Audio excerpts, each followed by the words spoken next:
Climate Collaborative, Climate Collective, Network Capital, AIC GUSEC Foundation, Prayas, Ikigai Healing Foundation, Customized Energy Solutions, Argyam Integrated Mountain Initiative, and IET. We are really thankful. We are really thankful to you. Ishani, may I invite you on board to welcome and have our eminent jury introduced? Yes, and for that you will have to stop sharing your music. Absolutely. Awesome. So teams, welcome again. We are here at the end of the day with the pitches. I won't take much time, and we all know you know our jury by their names, but it would be great to know from them who they are and what they do. Just a quick recap for the day. We are here for the pitches, and pitches will go on till 7:30. After that, there will be a next step discussion that will be led by Praharsh and your team members. And then we have announcement of winners. So I hope we are clear on the schedule. And now I would really like to invite our judges and introduce themselves. First, I would like to invite Sam.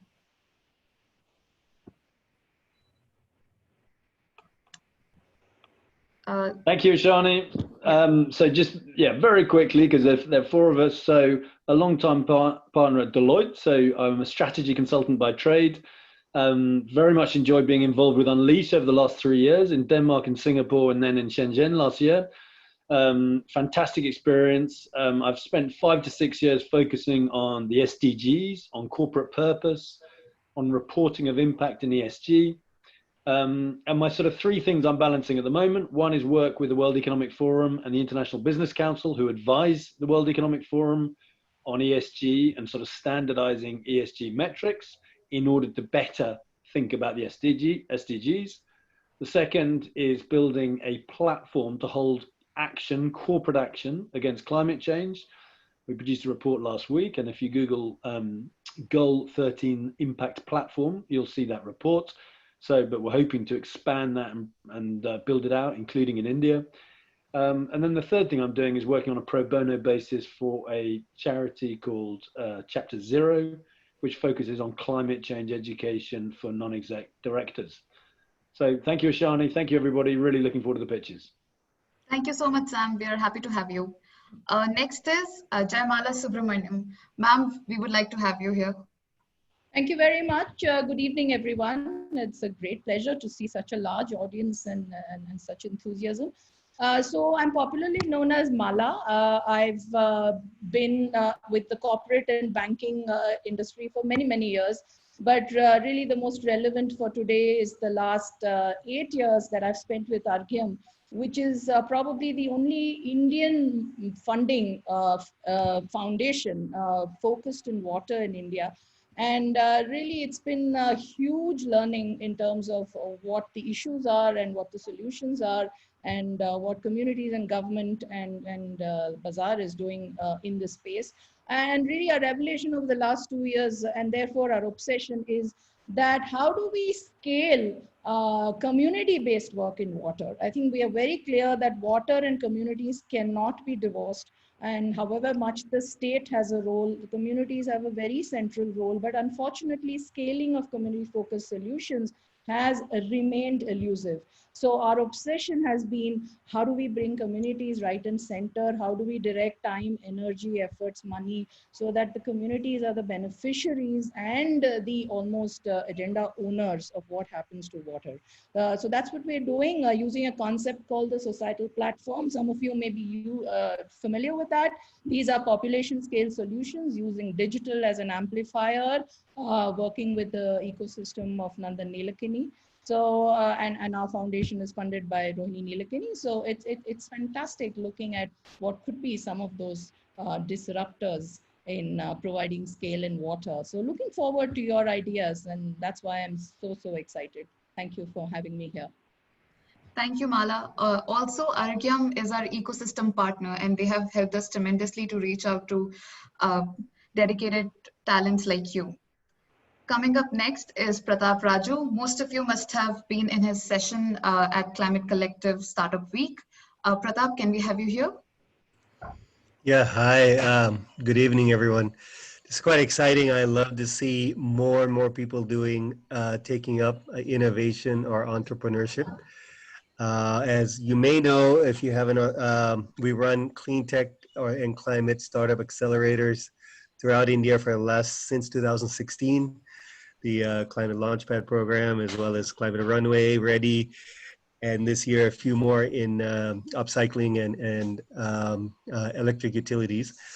So for me, I think the way for us to succeed is to get as many people to take risks. It's not easy to take risks. I've been an entrepreneur for 20 years.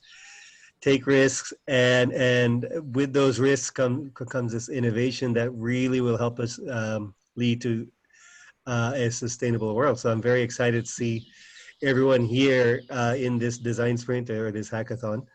And I wish you all luck here as well as in the future. Thank you. Thank you so much, Pratap. Next, we have Kamal. Kamal, can we have you here? Yeah, sure. Thanks, Ishani. Thanks, Unleashed team. It's great to be here. And I'll keep it short just to keep all of us on time. We are looking forward to the pitches. What I've been doing for the last 7-8 years now, till the last time I was in a classic corporate job as a finance recruiter. I moved on to be an entrepreneur, founded Human Circle, from where a lot of things have taken birth, like the Young India Challenge, Youth for Sustainability, and many other initiatives. So I wear multiple hats. I'm also a climate reality project mentor. And besides that, my focus has mostly been on Sustainable Development Goal 12, which is responsible consumption and production, and 13, which is climate action. So when I was invited for this, I was really happy because Ishani has worked with us previously, and climate action is something which is my current focus area. And I truly believe that young people can find solutions to these SDGs, and we can't just rely on businesses and governments and NGOs to do it. And we have to take it in our own hands, whether as entrepreneurs or even as corporate employees, as intrapreneurs, as we call people. So yeah, that's me, and I'm looking forward to the pitches. And yeah, of course, you can find out more, at my links on the internet. So thank you so much. Thank you so much, jury members. Talents, I will do a quick recap of what Meghna mentioned before. This will be your judging criteria. Innovation will have 25% of weightage. Impact potential will have 30% of weightage. Viability, 25%, and performance, 20%. Please be mindful that your pitches will be cut off after 3 minutes. You will not be given any chance to further continue, and the next 1 minute will be used by your jury members to interact with you, cross-question, and provide their feedback. Okay, so ideally we do this randomly, but since we are on virtual platform, we like to be prudent. We are announcing the order of the teams in which they will present their presentations. So this order will be shared with you on WhatsApp, so don't worry, but yay, drum rolls. Okay, so first going up, we have team 10. Please be ready and please make your time according to your ranks. We hope to start in the next few minutes. And post presentations, we would really like you to submit the idea submission form. It's actually not optional, it's mandatory for all the teams to submit their ideas on this form. It's available on your Miro boards. Okay, and then we have a further few things after the pitches, but that we can take up later. Thank you so much, Raj. Over to you for the video. Absolutely. Thank you, Ishani. Thank you very much. So now we have a small video for you. Now, Unleash is truly a global innovation lab for the SDGs. And here we have the United Nations Secretary General Antonio Guterres, who shared his message before the Unleash 2019 lab in Shenzhen.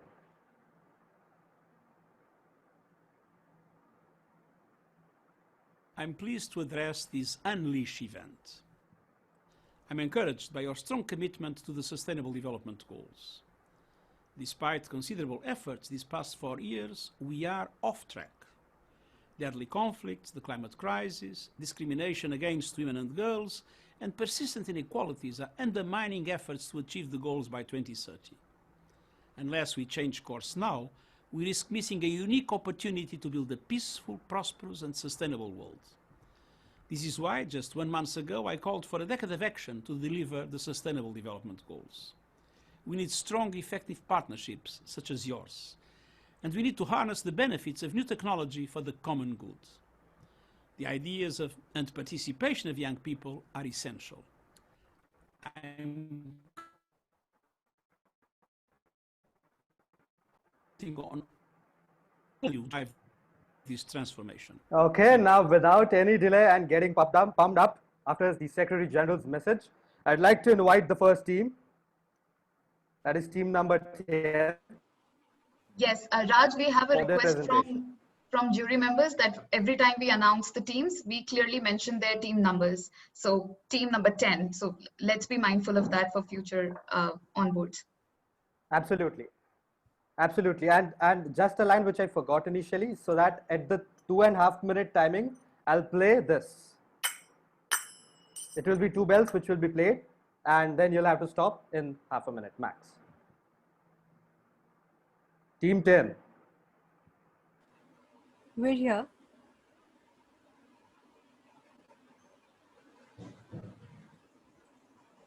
Good evening, everyone. We're Team 10, and we were tackling the theme of rural non-agricultural communities. Can we move to the next slide, please? It disheartened me every single day to put in hard work and still end up with defective products. I finally decided to shut down my workshop and start a grocery shop. Ladies and gentlemen, I'm quoting a former Ajrak block printing artisan from Kutch, Gujarat. Ajrak is an intricate and exclusively handcrafted block printing technique that originated in the present-day provinces of Kutch, Gujarat and Sindh, Pakistan. The craft dates back to 16th century. Today, apart from stiff competition from screen printing, the trade is facing endangerment due to the lack of availability of clean water. I'd like to highlight that this isn't just a form of economic loss. This is also a form of loss of identity for these artisans who've been passing over this knowledge for generations now. It's also a loss of cultural heritage for the nation. Next slide, please. Ajrak printing in its true form celebrates nature both in terms of the aesthetic it uses and the very, very eco-friendly process of using completely natural dyes made of things like henna, raisins, indigo, etc. So let's look at what's happening to this trade. So we had two problems. One was the decreasing availability of water, and second was the increasing need. Now, why was water level decreasing? We had a period of stiff drought from 2013 to 2017 in Kutch. What followed after was the rainfall increased on an annual basis, but it was concentrated over a short period of time, and hence it really led to a very low rate of water table recharging. The second problem was after the 2001 Bhuj earthquake, there was rapid industrialization and rapid growth of horticulture. Now, all of this contributed to the declining water levels. What was the community response? They dug deeper wells. They even migrated to a place 40 kilometers away in search of water. So was their problem solved? Unfortunately, not really. The problem actually got worse. The deeper they dug, they found that the iron content in water was even higher. This iron content led to blotches and tarnishing of the color of natural dyes. So what did they decide to do? Well, they started using artificial dyes. So now was the problem solved? Again, not really. These artificial dyes were high in chemicals, which led to health problems for the workers, which led to water pollution. So finally, the answer was cleaning the water. So there are some solutions that are currently existing. They switched to use of charcoal made filter, and the government has set up an effluent treatment plant in the area. But again, there are limitations because the filter has to be replaced frequently. And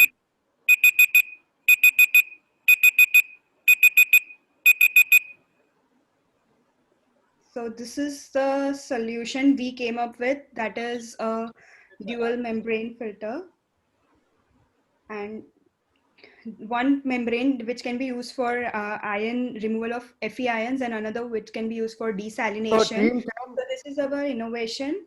Sorry. Team 10, if you can quickly just go through this because your time is up. Okay, sorry. So just half a minute, that is we are just combining both the membranes in one to solve the problem. And the solution could be viable, but we can confirm it after prototyping how feasible it is. The membranes individually are being practiced, like desalination membrane is being used, and the Fe ions membrane also is being used separately. Now we want to look into it, how we can combine it and come with a single device to solve the problem. Thank you. Thank you. Over to the judges.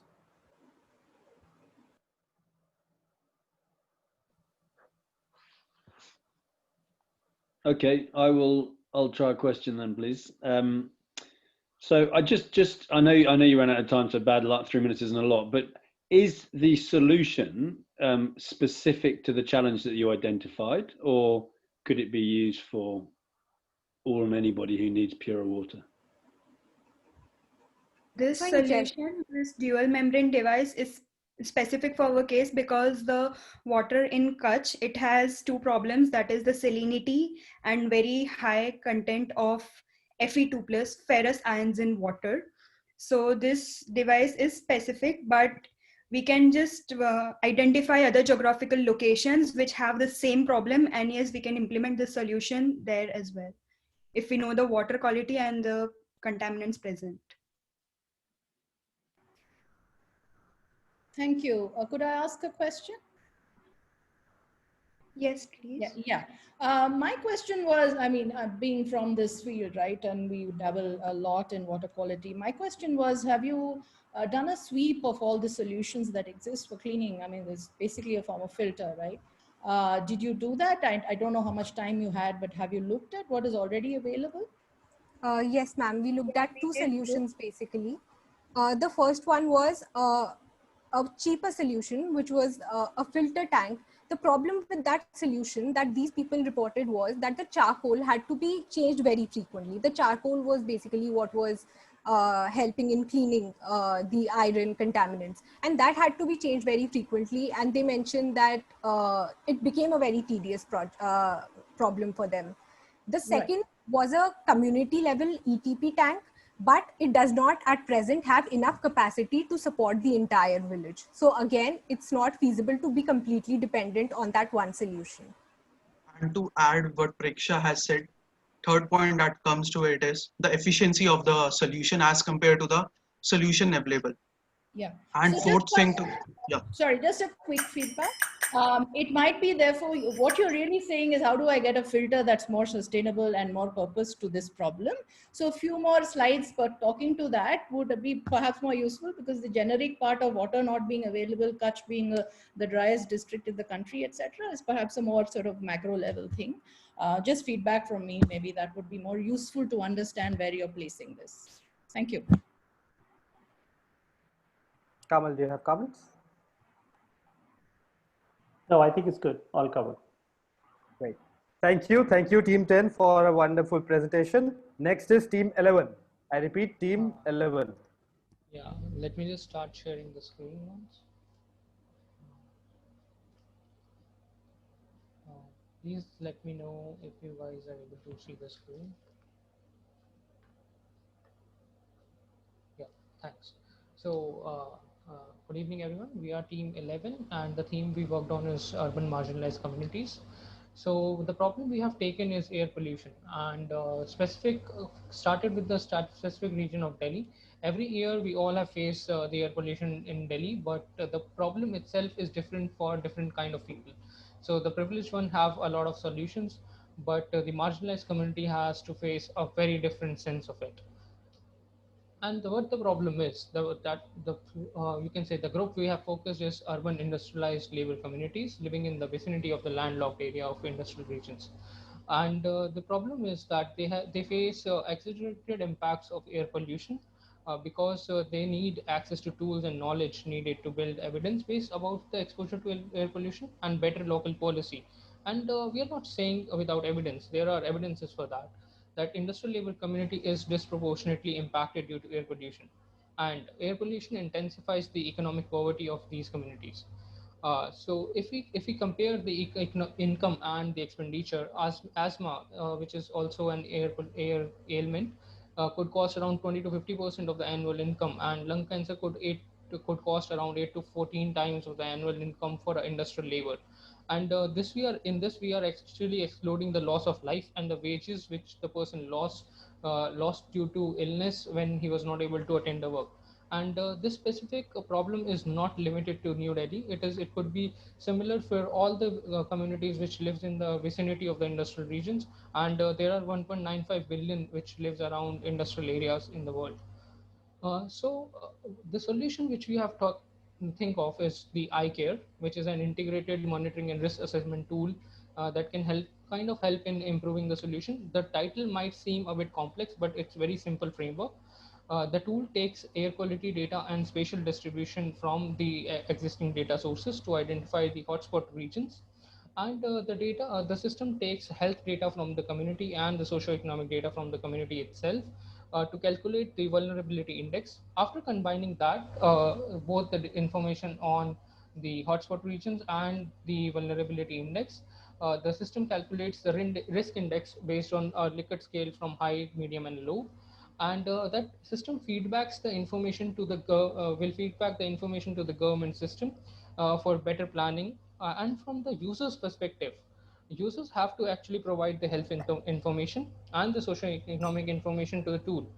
But they can get short-term gain, which is they can get prioritized healthcare, and there is also the long-term gains associated with this, which is improve livelihoods, reduce health expenditure, and reduce climate vulnerability. And the basically the solution actually linked to the three SDGs, which is good health, economic growth, and climate action. And we can say that the solution is quite viable because it's a simple system and understandable. Thank you. Thank you, Team 11. Over to the jury. I could ask just a quick question. Ankur, that was great. Thank you. My question is, are you sure that this is a data problem? That the policy response that you're expecting, if better data is there, will lead to some government action? When I talk to smart missions, one thing that we do find is there is lots of data being collected, but not being, one, presented in a useful way. And of course, the second thing is there a political blockage that this index may not solve? So I would like starting with the first thing that definitely there is a lot of data collected, but it's also that what kind of inference you generate, what kind of policy insights you can actually develop from the data itself, and that requires you can say better transformation of the data into the relevant factors which can actually inform your policies. And this is what exactly these tools do.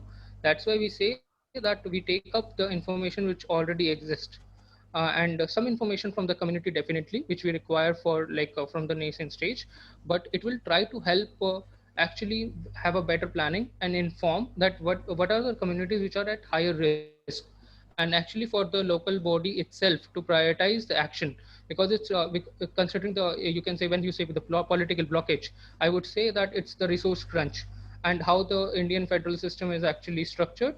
There are this resource crunch could actually prevail, but prioritizing the communities could actually help solving step by step the problem. And we don't say that it can be solved in one day. That's why we say that it has a short term goal, it has short term gains, that as soon as the community get prioritized, their healthcare system can be prioritized. And based on that, they have the long term, because steadily we can see that the communities which are actually living in the higher exposure regions can shift away, and slowly there could be solutions that can be found out for those communities itself. So that's why we have a short term and long term game for both of it associated. Thank you. Thank you. I had a couple of questions, very quick ones. Have you considered the necessity for runtime data, and how are you going to get it? Because one-time data you can sort of scrape and get, but how are you ensuring quality runtime data to come through? And secondly, is there a part of the solution that's actually built around building demand pressure? To the point that Pratap just said, I mean, how are you looking at communities owning this agenda and actually pushing for policy change? So are you looking at data ownership by communities to push for that? Are these two considered? So you rightly said that basically runtime data will be really like really useful, and it will actually refine the like you can say the accuracy and preciseness of the system itself. But at the same time, we also consider that it might end up being economically unviable. And we see that if the actually community provide on a regular basis the information on their health status and changing economic dynamics, these two variables can actually result in changing the results, basically the you can say high, low and medium rankings of the communities itself. So definitely if we have those kind of real-time data, we can invest something like that. It is really good, but it's not that the system depends on that. It can still work with a lesser you can say preciseness, lesser accuracy, but everything has its own strengths and weaknesses, right? So in that way, can you just please repeat your second question? What I was? was saying, have you considered the idea of building demand pressure from the communities? Because now they also, because data doesn't work one way, right? You don't want supply side only, but you need to look at demand side pressures that can build up. So have you thought about that? So we started a discussion about it, but we kept it out of the scope intentionally because I think that would require another kind of more demand supply modeling of the resources itself, how the resources flow in the through the urban local body to the community and how much they can actually demand. And at the same time, we are also saying formalizing certain in the certain group which is informal right now. And as soon as they become formal, definitely their demand comes on, and they will be demanding the basic things from the urban local bodies, and they have to provide it. Currently they are in the informal sector, that's why urban local bodies kind of dodge them. But we have thought of it, but intentionally kept it out of the scope because it was kind of uh, you can say complex, increase the complexity of the thing, and this was not majorly the scope of it, right? Okay, thank you.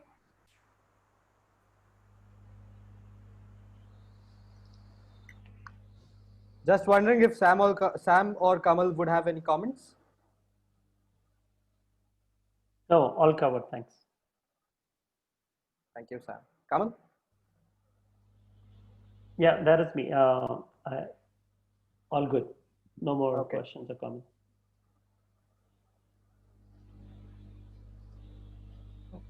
Okay, thank you everyone. Okay. Sorry, Sam, I think you're on mute. We're not able to hear you. I think he opened Sam, his you're mic, but saying some. I think we've moved on. Let's move on. Okay. I think we've run out of time. Okay. Thank you. Thank you. Thank you, Thank you, Team 11. The next is Team 6. I repeat, Team 6. Hi, Team 6. Should we start or timer? Yes, please do. Hi guys, we are from Team 6 with the theme Mountain Communities. To an outsider, mountains would be a very beautiful place. However, the reality looks quite different. The place is littered with waste, as we can see. One of our team members is from Darjeeling and he has seen the condition of the city deteriorate over the years. Plastic constitutes about 25% of the total waste that's generated in mountain regions, which is ultimately dumped in the landfill or burnt. The informal waste picker lacks financial incentives to collect and segregate the waste, and the entire waste management supply chain in those areas is very inefficient. Though at the national level, the plastic recycling rate stands at about 60%. In the Himalayan region, that's very low at about 8 to 20%. So though laws do exist for recycling, but they lack effective implementation due to topographic variations, inadequate infrastructure, and centralized processing of waste. And also the entire financial model for plastic waste collection is very unsustainable. Our user in this case is the informal waste picker who collects the waste in small quantities, sells it to a small waste aggregator who ultimately sells them to big aggregators or recyclers, and they end up making most of the money. Informal waste pickers have very, very low income at about 100 to 200 per day. Hence, they lack financial incentive to collect, segregate, or process the waste, and hence just dump it in the landfills or burn it. Our solution in this case is to aggregate the various distributed informal waste pickers, create a self-help group for them, and build an online app or a platform that would eliminate the middlemen and connect the SHGs with the brands and innovative recyclers directly. Our partners in this case would be the FMCG brands who are responsible for meeting their extended production responsibility guidelines, innovative recyclers like Puma, Nike, who make, let's say, shoes or t-shirts from plastic waste, and they are doing these things in other countries. And then there would be logistics providers who would transport the waste from mountain regions to centralized recycling plants. Our app would, how would our app work? We would have the SHG members, brands, and recyclers to download the app. The informal waste pickers would collect the waste and then enter real-time details of whatever types and quantity of waste they collect. This information would be available to the recyclers and brands in real time, who can request via the platform or app what quantity of waste, what type of waste do they want. And the app would also have a section for the documents to be uploaded for the EPR compliance. We would get revenue from producers, importers, and brand owners, and from recyclers, which would then be passed on to the SHG workers, thereby eliminating middlemen and giving those informal waste pickers a decent source of livelihood, thereby incentivizing them to collect, segregate, and process the waste to solve the waste management problem over there. Our potential next steps would be to create a pilot area in Darjeeling, pilot in Darjeeling. And why Darjeeling? Because as I mentioned, one of our team members is from Darjeeling, who understands the region pretty well. We would be creating a self-help group and collaborating with brands and parallelly working on the app as well. We envision a clean and plastic-free Himalayan region. Thank you.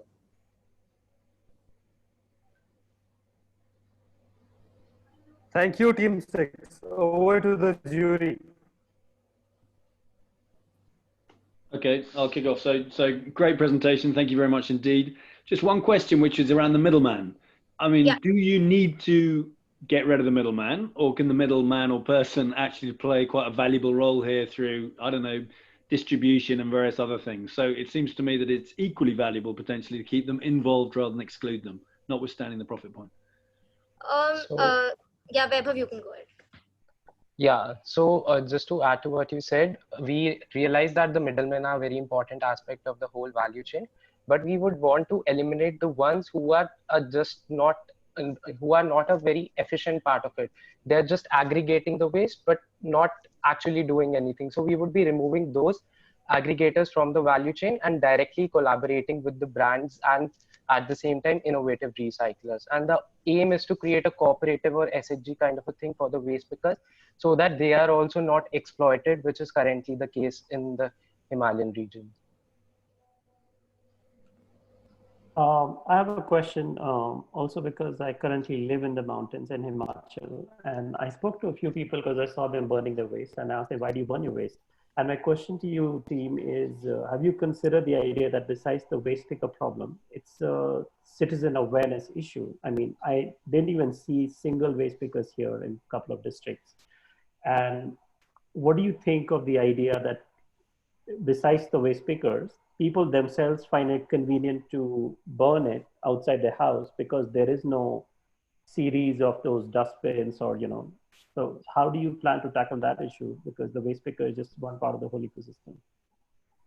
Absolutely, like the thing that you mentioned, that in places like Himachal and other mountainous regions, people are like, there are not a lot of waste pickers operating, but we definitely would like to do a lot of awareness session and change the narrative in terms of waste, because now the brands coming in and they have the EPR compliances. We would like to spread the information. Like, just for example, in Himachal Pradesh, all the chips packets and all the multi-layered package, they are being sold for 75 rupees per kg by and they are being collected by the government agency, but not a lot of people are aware about these things. So we will be spreading awareness in terms of these things, that these things are being collected back and they have a value. So that's how we plan to eliminate the burning of plastic waste. Thank you. Okay, thank you. Okay.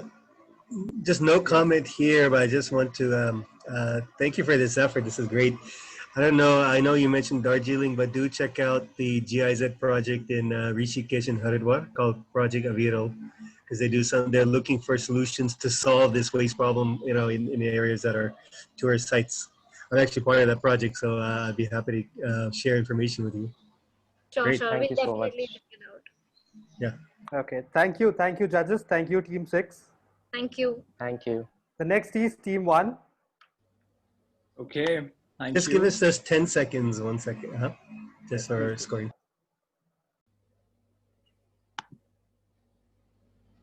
Okay. Screen share has to be allowed.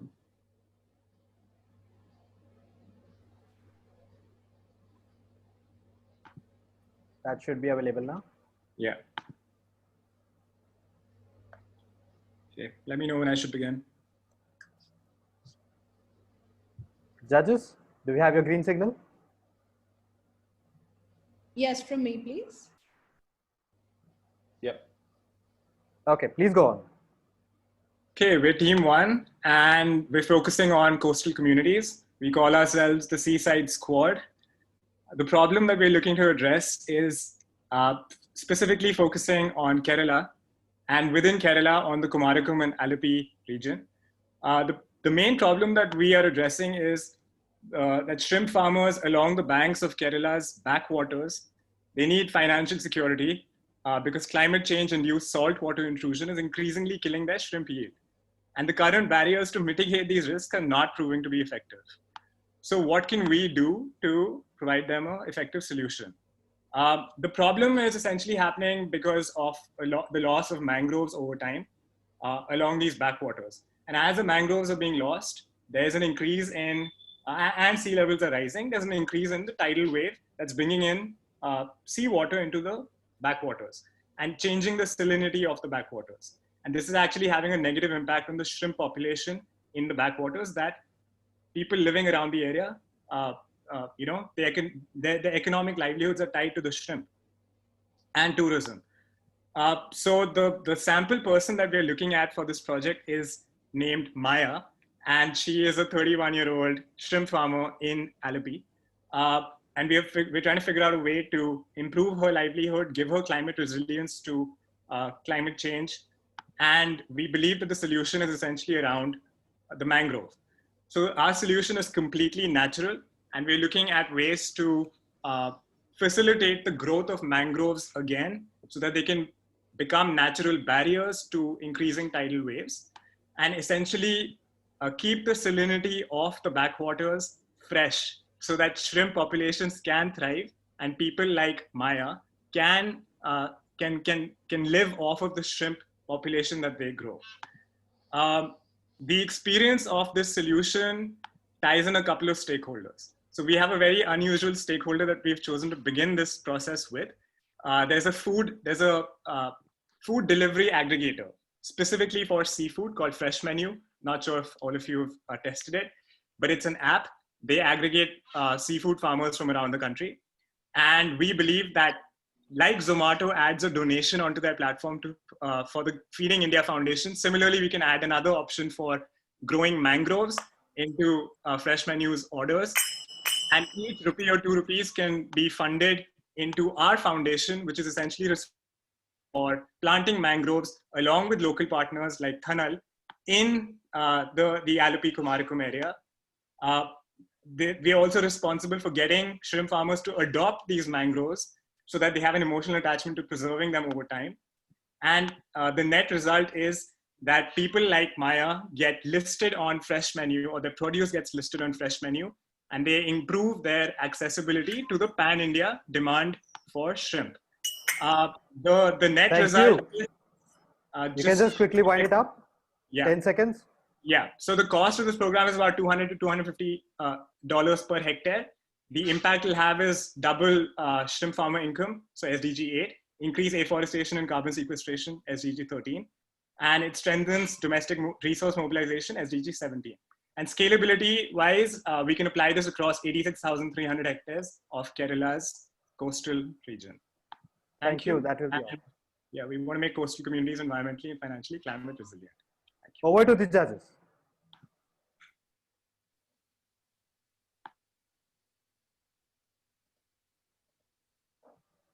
Anyone? Okay. Yeah, hi. Thanks, Anirudh. This is Pratap. No, great. I love these ideas for coastal farmers, seafood. We tried this a couple of years ago ourselves. My question is this, I got a little confused. You mentioned a CSR component on Fresh Menu's app. At the same time, you also mentioned connecting the actual shrimp farmers to the, I guess, Fresh Menu's supply chain. Is this the same thing? I mean, is it necessarily the same thing? So to start the program, we thought we would have a partner actually fund the program. And that could come from the Fresh Menu demand for shellfish. So the shellfish consumer can be the sponsor for the growth of mangroves to preserve shellfish population. And we believe that over time it can become a self-sustaining operation.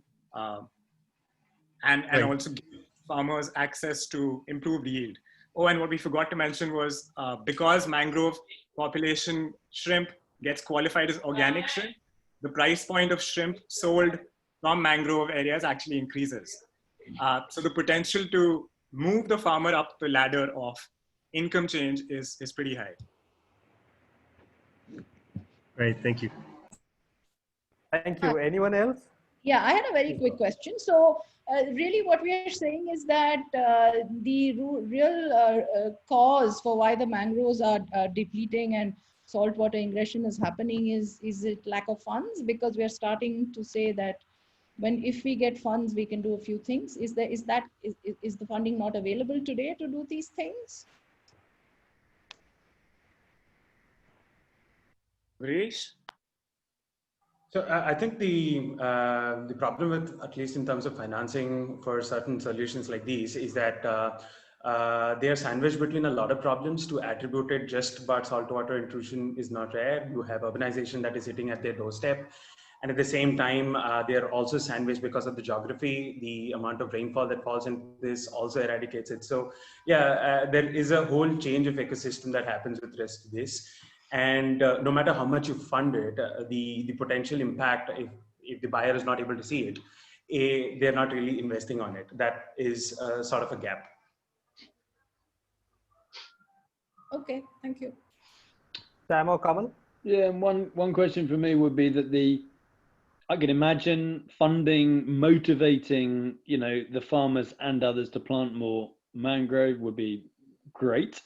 But who loses out? So who is destroying the mangroves at the moment? How do they benefit, and where do they fit into the picture? So the mangroves are not just destroyed by the sort of, they're used for other urbanizing events as well. So when they're set up with ports, or for that matter, when they're opened up to the sea lengths, the salinity kind of increases. Both natural and man-made solutions are kind of depleting the mangrove reserve there.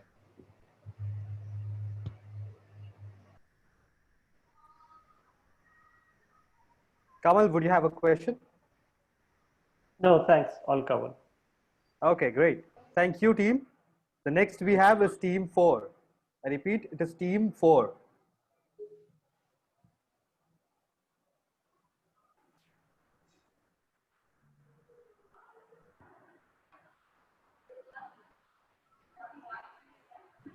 Hi, judges. Thank you so much for your time.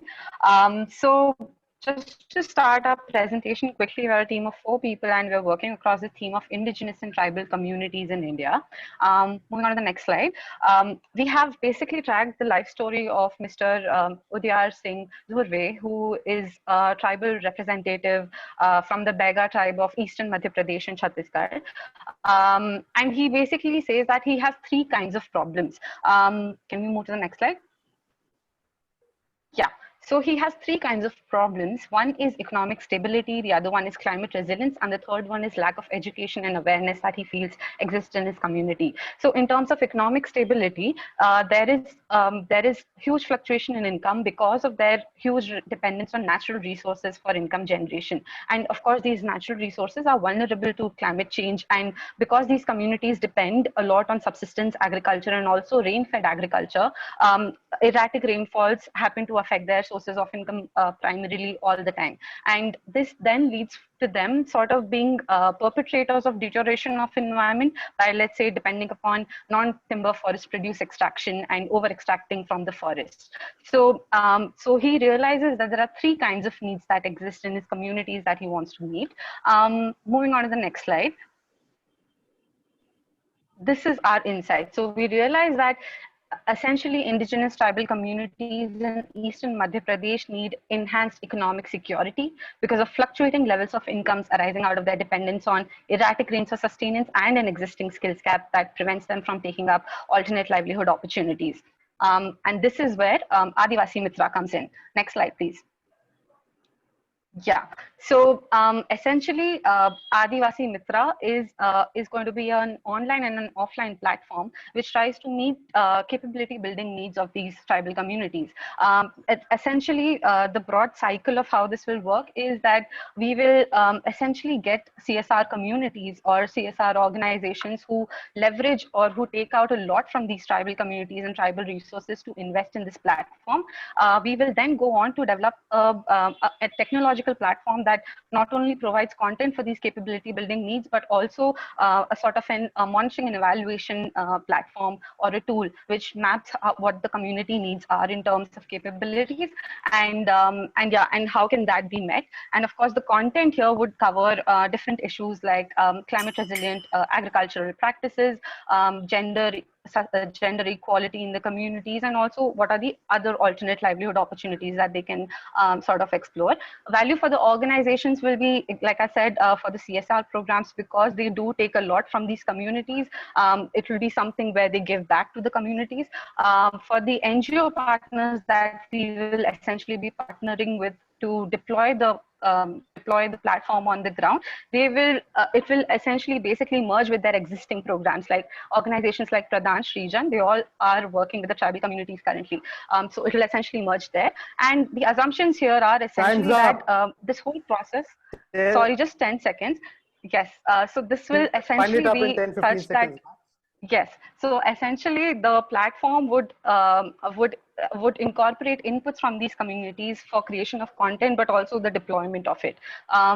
And yeah, and just moving on to the next slide quickly, we aim to impact to address climate action, decent working economic growth, and partnership for goals. So this is our pitch, judges. Thank you so much for your time. Thank you.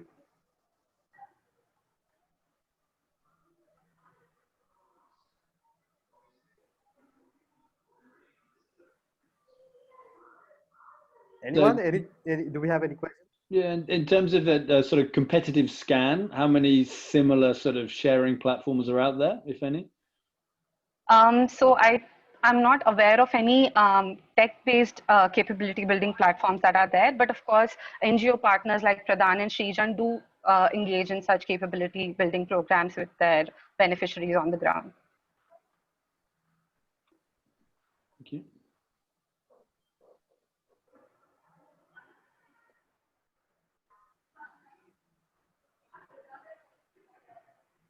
Just a quick question on the research part. Did you figure out what has the government been doing about this, since this directly falls in the alley of voter base and demographies? Why this problem still exists? Yes, so we've realized that government is often actually a villain in this story in a way, because communities' forest rights and communities' right to their land often conflicts with government programs and government schemes. So from what we are aware of, government does have some programs for market linkages for these tribal communities and the products that they produce, but they do not necessarily have anything for capability building, at least for climate resilience. Okay, thank you. Kamal or Mala? Yeah, just a quick one, really. I mean, I think building upon what Sam had asked. So really, there's possibly a lot of infrastructure that you will find which will support this available, I would imagine, if you did a scan. But purposed for this, just the sort of the tools and solutions specifically for indigenous, I'm not really sure about that. Maybe that's the gap. But more importantly, it's really a question of agency, isn't it? I mean, even if it's not like they don't know what they have to do or what they can do, it's just that they are not able to. So giving them inputs on content and capabilities, not sure that's going to solve the problem. That was my point. Yeah, we completely understand, ma'am. So essentially, like I mentioned in the assumptions also, the idea would be to hold these communities and get their support at each step of this process, because we also understand from our research that the issues exist at multiple levels. So capability building needs might also lie at multiple levels, and there are too many issues to address. So we acknowledge the fact that this will be a co-creative process, and we'll do it with the communities. And I guess representation is what they need also. So yeah. Thank you. Kamal, any comments? No, that's all. Thank you. Okay. Thank you, team. The next we have is team 13, 1313. Hello, can you hear me? Absolutely. Go on. I'll just share my screen. Okay, we are from team 13. Our theme was urban marginalized community.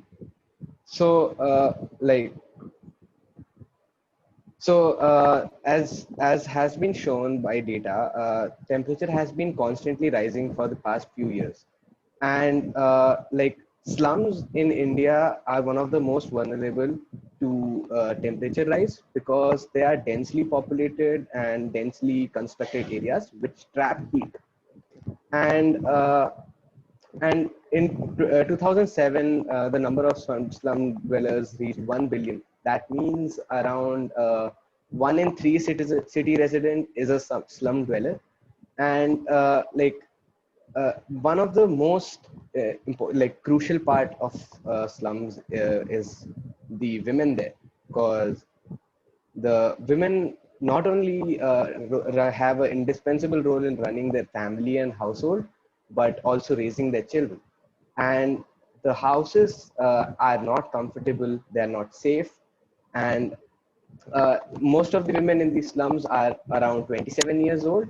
So they are of working age.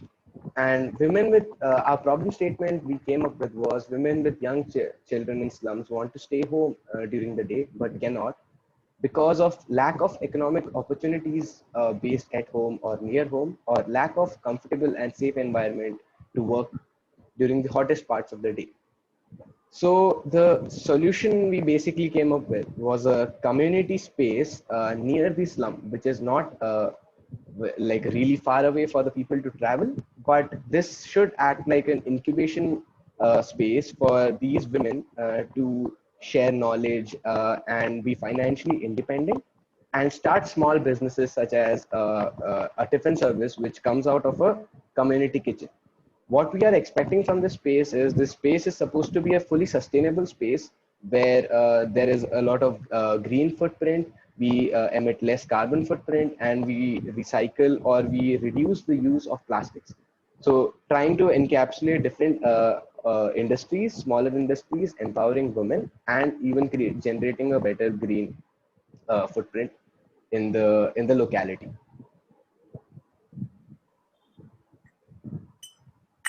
Thank you, Sam. That is all? Yep. Wonderful. I love your timing. Over to the jury. Hi, Sam. This is Pratap from Climate Collective. Thank you. This is great. I do run an incubator, so I'm kind of partial to what looks like a type of incubator, which is a support organization for entrepreneurs. So this is great. It doesn't take fancy buildings or technology to do this. It requires one or two key mentors who will stick with a group. So I like the idea, but what is the business model? How will this be funded? Okay. Who will support it? So the major thing which we need is the space. So because having small businesses start up in or near the slum localities, this would actually help increase the GDP. And there are multiple, so for example, for our research, we took Dharavi as an example.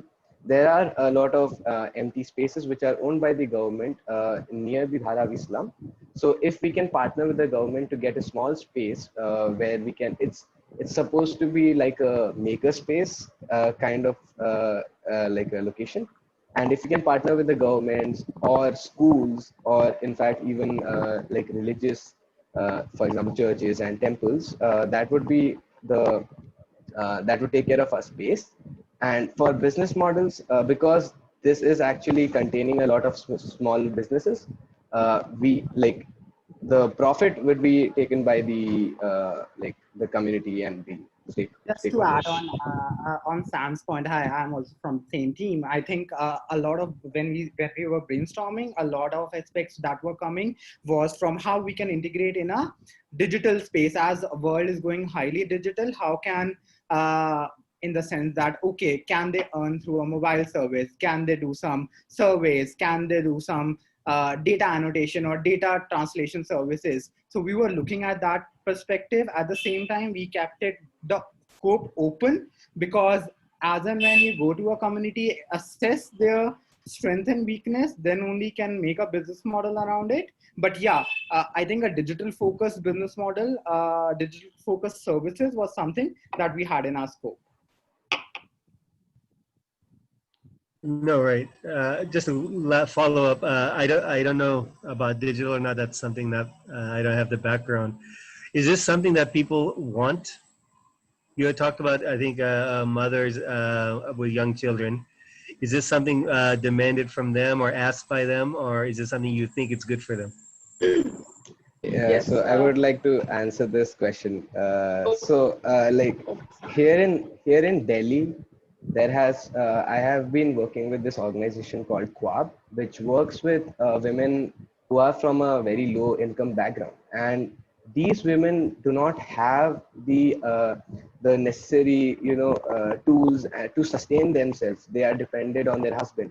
They do not have the financial knowledge or the financial independence to sustain themselves and their children. So when a community space like this was introduced here in Delhi, the women actually, the standard of their lifestyle has increased. They are more independent and they can take care of their children. So like I think this is required, and the women definitely do show an interest. Yeah. Okay, All so right, thank you. so a clear need on the supply side. I guess it's predicated though on the success of the demand side for the services, the products being developed through this. So any sort of reflections on the visibility of the demand for the things you're noting here? Yeah, I think largely we have a gig workforce about it, platform that that easily can integrate in terms of labor that is part-time in nature. So yeah, this is how we were planning to create the supply side.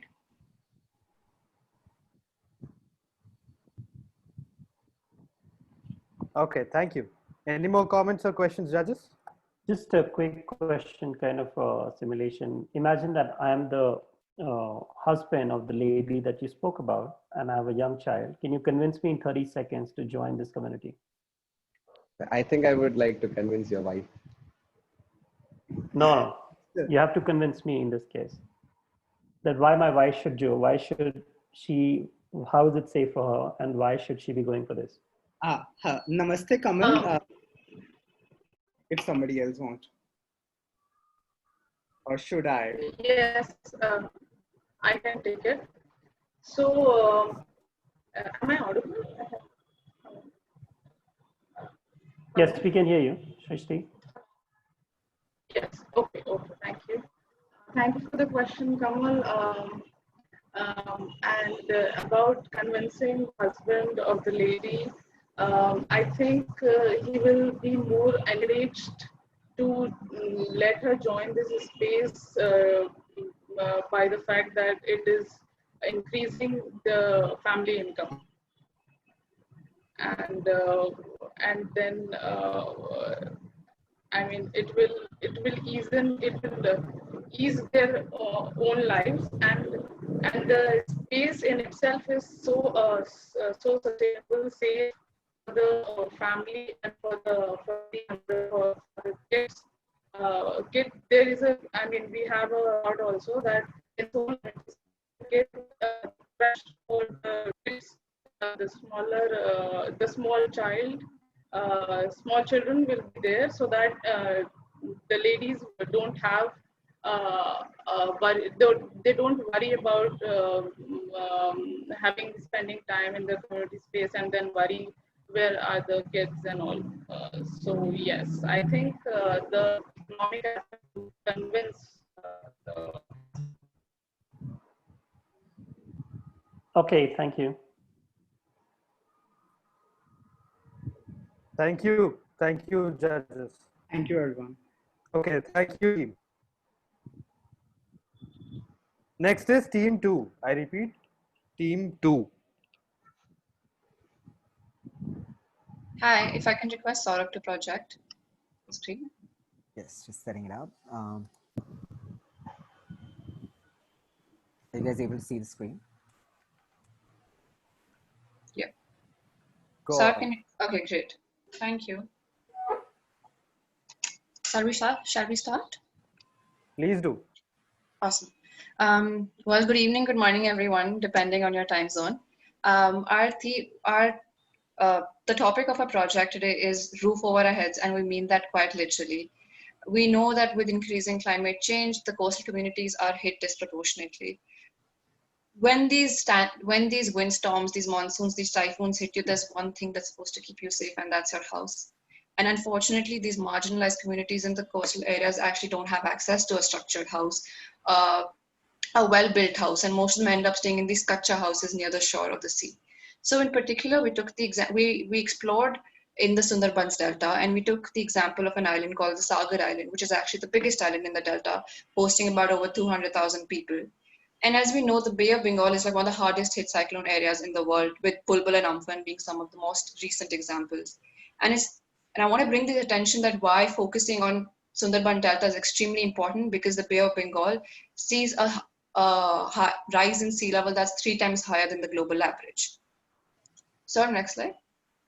So for us, when we tried to approach this problem, it was extremely critical for us to sort of hear from the end user, the ground problem, what is it?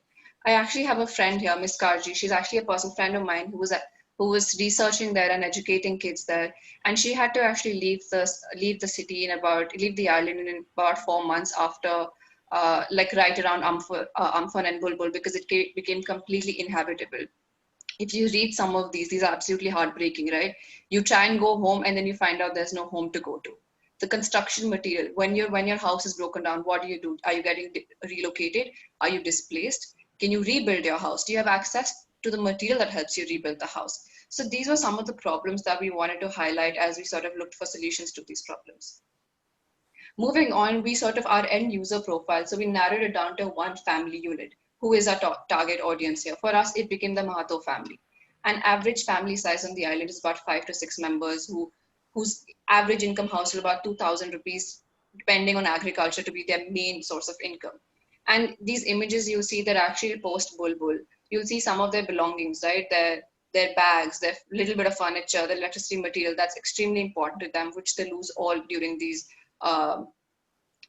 natural calamities. Saurabh, over to you. Yeah, so our problem statement was simple enough, right? So we are not talking about like constructing infrastructure as such. We are basically talking about making infrastructure accessible to them, right? Resources accessible to them. And we said that for this single family unit, we need to make information resources accessible to them. And that is because when their houses get disrupted, their entire life gets disrupted. Essentially, kids can't go to school, etc. Right? These are the two sort of basic points where we try to focus, and our solution is not a product, but it's a strategy, right? We're saying that vendors add transportation surplus because a lot of these construction materials come from the mainland, and local dealers add a demand tax, right? Because there's more demand after an emergency because everybody wants a roof. So what we thought was like there are two strategic solutions that we can do. There's an at-scale preemptive procurement. So procure before the season, procure before a monsoon season, procure before an emergency. And the second is make information access available to villagers, and villagers on the periphery as well, not only villagers who are living on the main island. Saurabh, right? your time is up. Can you just sum it up in 15 seconds? Yeah, I'm just going to sum it up. So we're saying that the next steps for us, and we'll be honest that we don't know the entirety of the problem yet because it's just been 2 days, but we'll identify information gaps. We'll try to do a field study there and see what exactly would be the requirements for the villagers for a roof on their head. And it addresses, 3 of these key sustainable development goals, in our opinion, 9, 13, and 11. Thank you. Thank you. Over to the jury.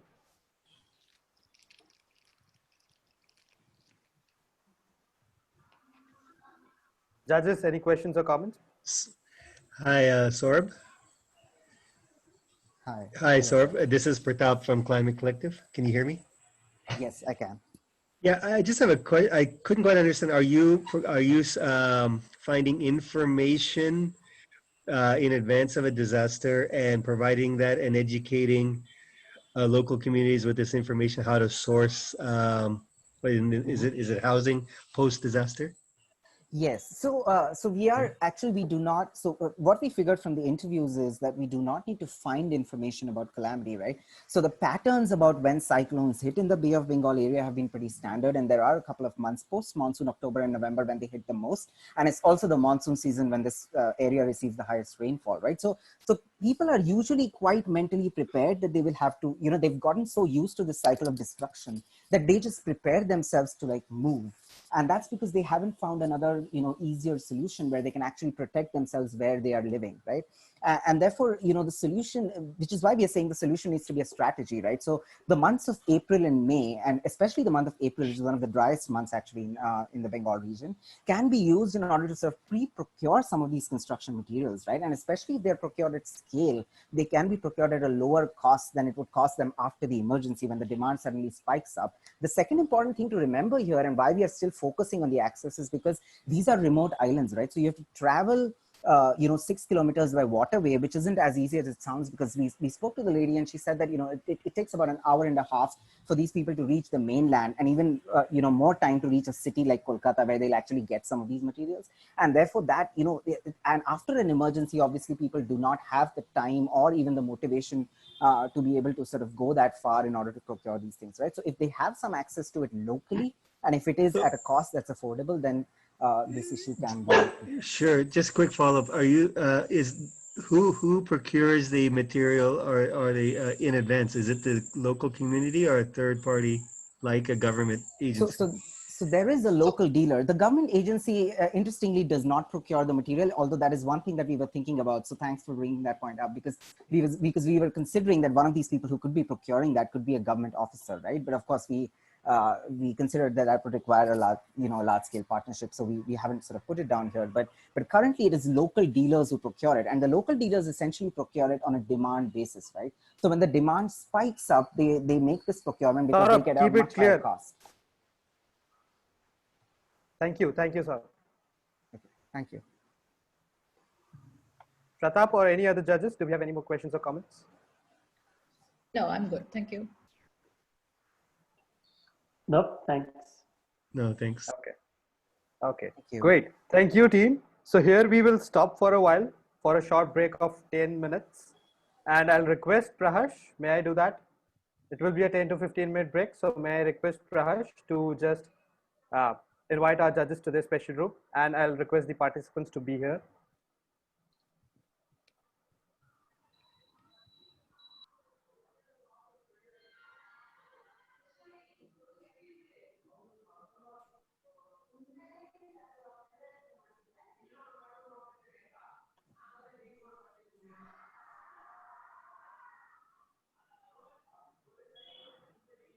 Judges, you would have had the prompt to go to your breakout rooms, please. Am I to go in breakout room 2? Yeah, I had the same question. I've been asked to join a breakout room 7. I'm team number 8. There is some issue with Zoom. Like I'm not able to assign the rooms. Just give me a minute. Just let me know where judges are. Like Zoom is completely going out of the way at the last moment. Like it is not creating room. Now it has created. Now it's not closing the rooms for 2 minutes. No, it's fine. Zoom is perhaps not been able to handle the vibrancy of all of these wonderful talents. So until the judges are there, and they'll be here back after a short reflection of the evaluations, and until the next evaluations begin shortly, we'll be sharing a wonderful video. You've already been through the recap of the amazing Unleash Innovation Lab in Shenzhen. Here we'll have a recap of another video, another session, which was the inaugural one in Denmark. We'll just be doing that in a moment. Sorry, judges. Like I just need 60 more seconds to like reassign the rooms. Like it's showing some weird error that we haven't faced for last 2 days at least.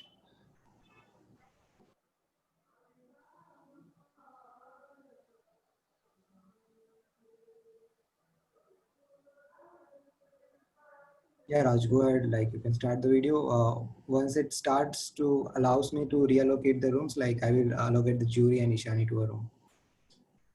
Okay. Thank you, Prahash.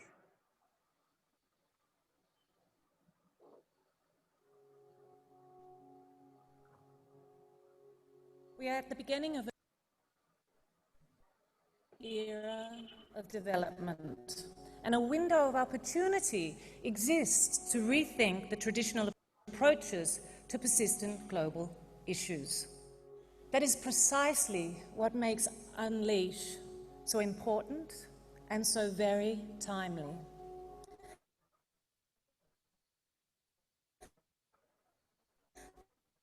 The brain power here taps 6 continents, countless languages and cultures, and a global youthful insight and spirit of collaboration.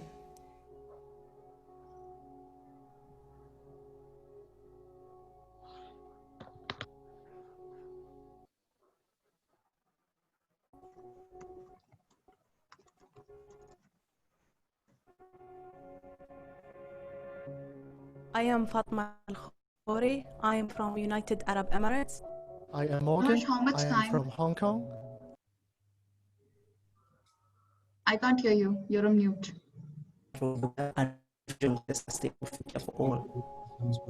Only is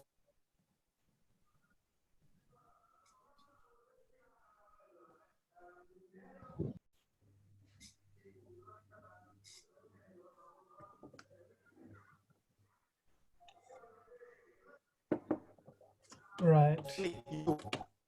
you have here your credibility, you have attitude, your sovereignty, your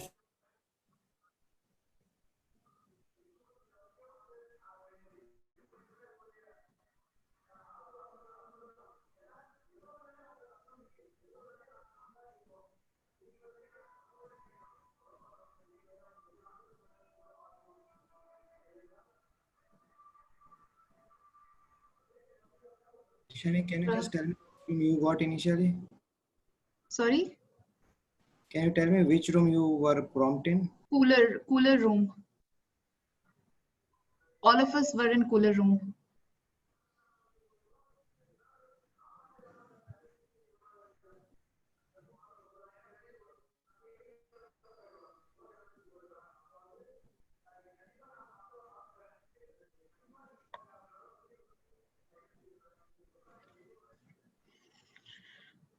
So I am recreating all the rooms. Judges and Ishani are in room number 1. Others are not supposed to join any rooms. They just stay here. You may get the breakout room options, but don't go anywhere. Okay, so judges, we go.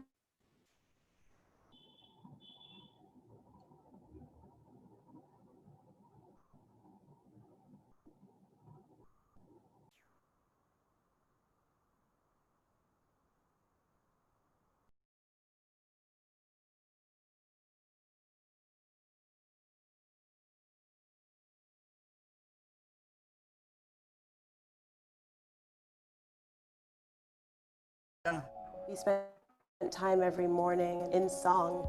You're singing the Beatles, you're singing Danish folk songs, the range of things really tone, which I think helped inspire the collaboration and the innovation that came out throughout the process of the week.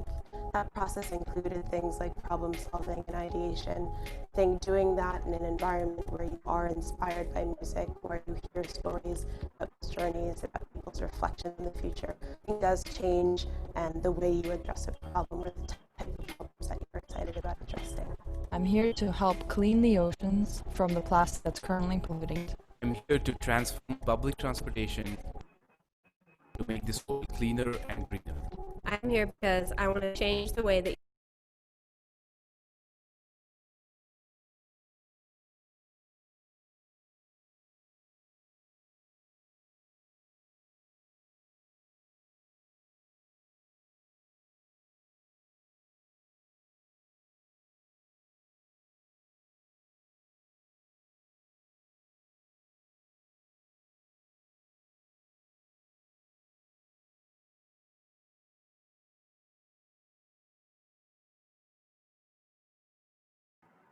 Hi, Prahash, just wondering if there's a problem, not able to reshare the screen.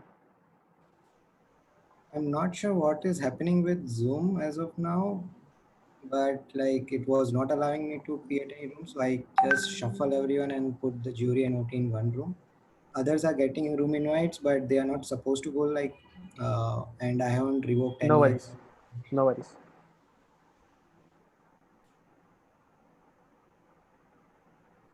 Can you share it? Like, I haven't revoked any access to anyone. Raj? Raj, can you hear me? Hi, Praharsh. We were ourselves directed in the breakout rooms. So if you could put a message to everybody that they can leave breakout rooms, that would be great because it's just 19 of us in the main room right now. Cool, I will do that. Yeah.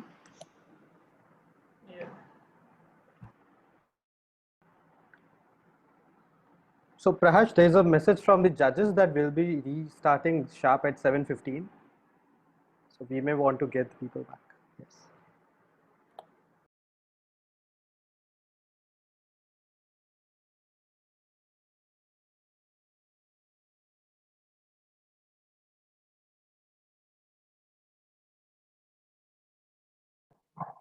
You are on mute right now.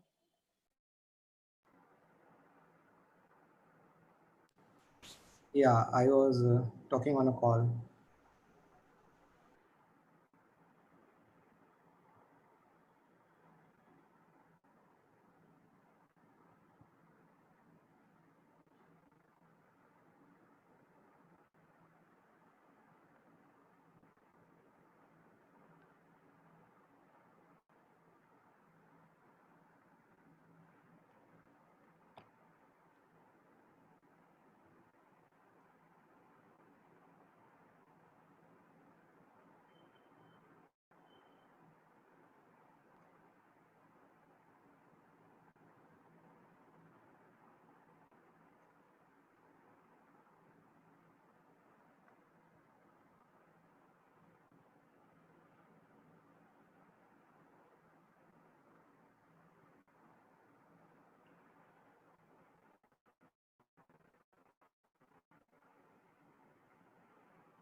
In the meantime, Raj, can you check like you are able to present or not, or other participants are able to like just call the next team if they are able to share their slide? I think it's team number Yes, I'm 12. going to do that. So the next is team 12. Could we have the team 12 ready here? Yeah, hi. Okay. Can you see LS the screen screen? is visible. Yes, we do. So breakout rooms have ended.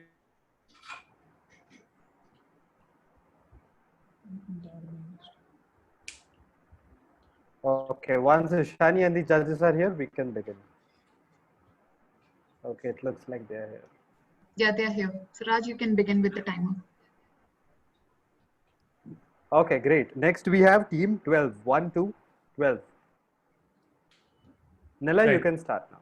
Okay. Hi, my name is Nilay. I'm from Team 12, and we are working for urban marginalized communities. I'd like to introduce you to two people, Sharda Bai and Mehzabeen.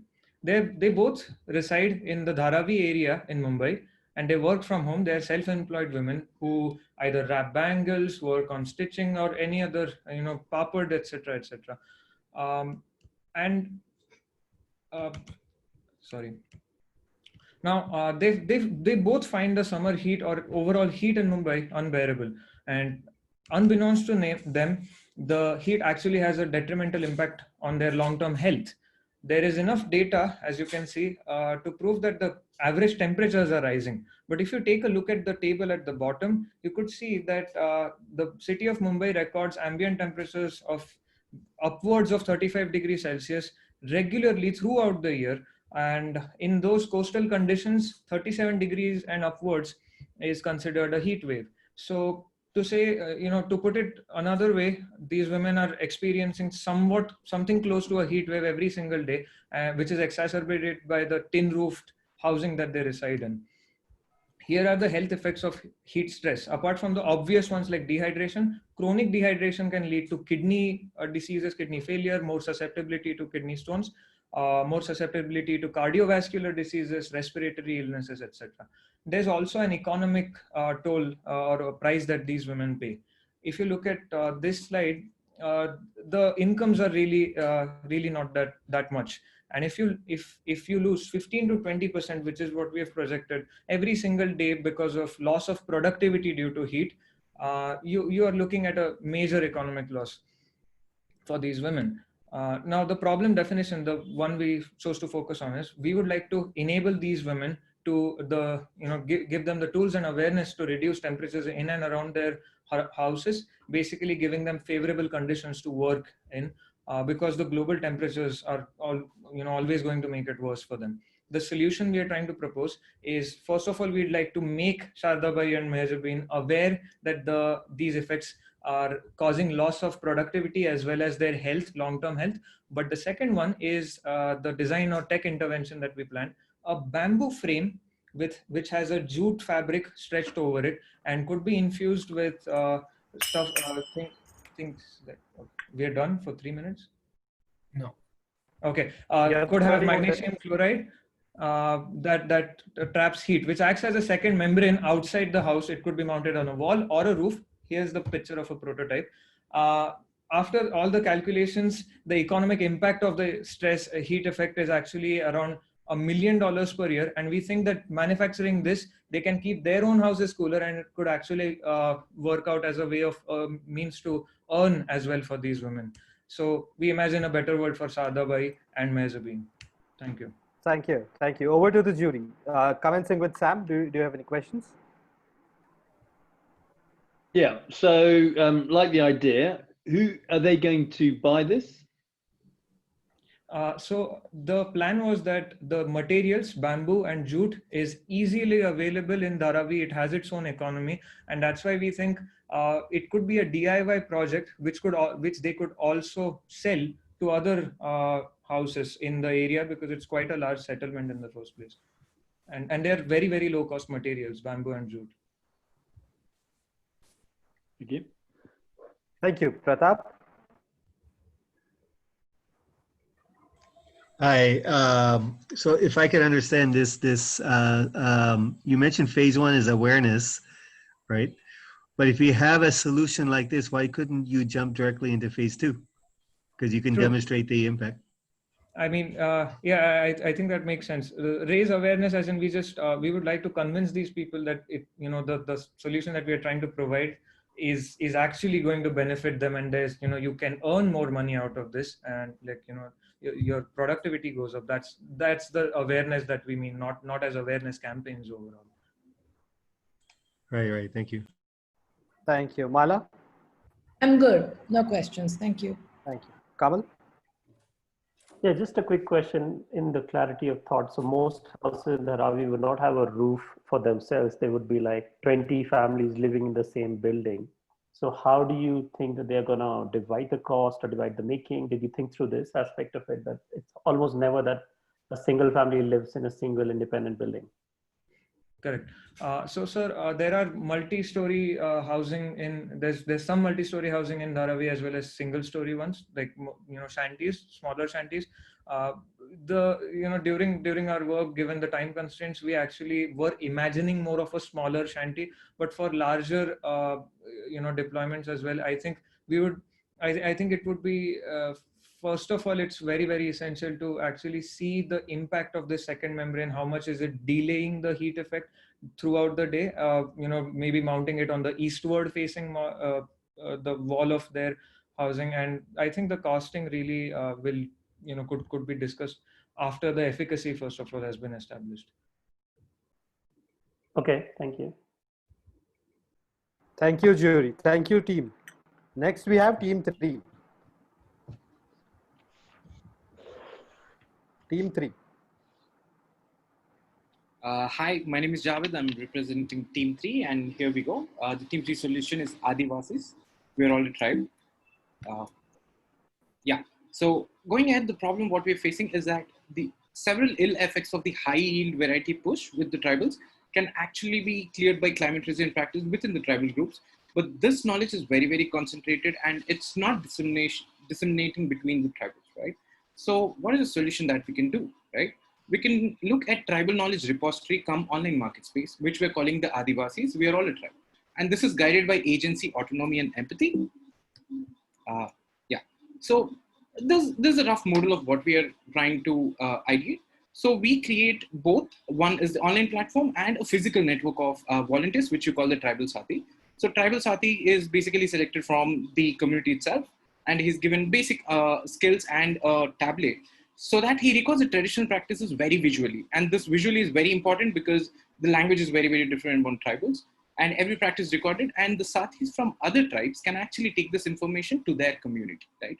Ultimately, over a period of 6 months or 1 year, we create a knowledge repository of traditional practices and a network of physical Sathis. Once we have a very strong network, we are also thinking of making the Sathis as a point of contact for marketplace for rare traditional crafts that these rare tribes have, right? Yeah, next. Yeah, so the overall outcome and the SDG impact, right? So outcome we're looking at is that we'd have so many practices and reviews on it because of a lot of tribal interaction and also global interaction, is that we would have evidence for government to actually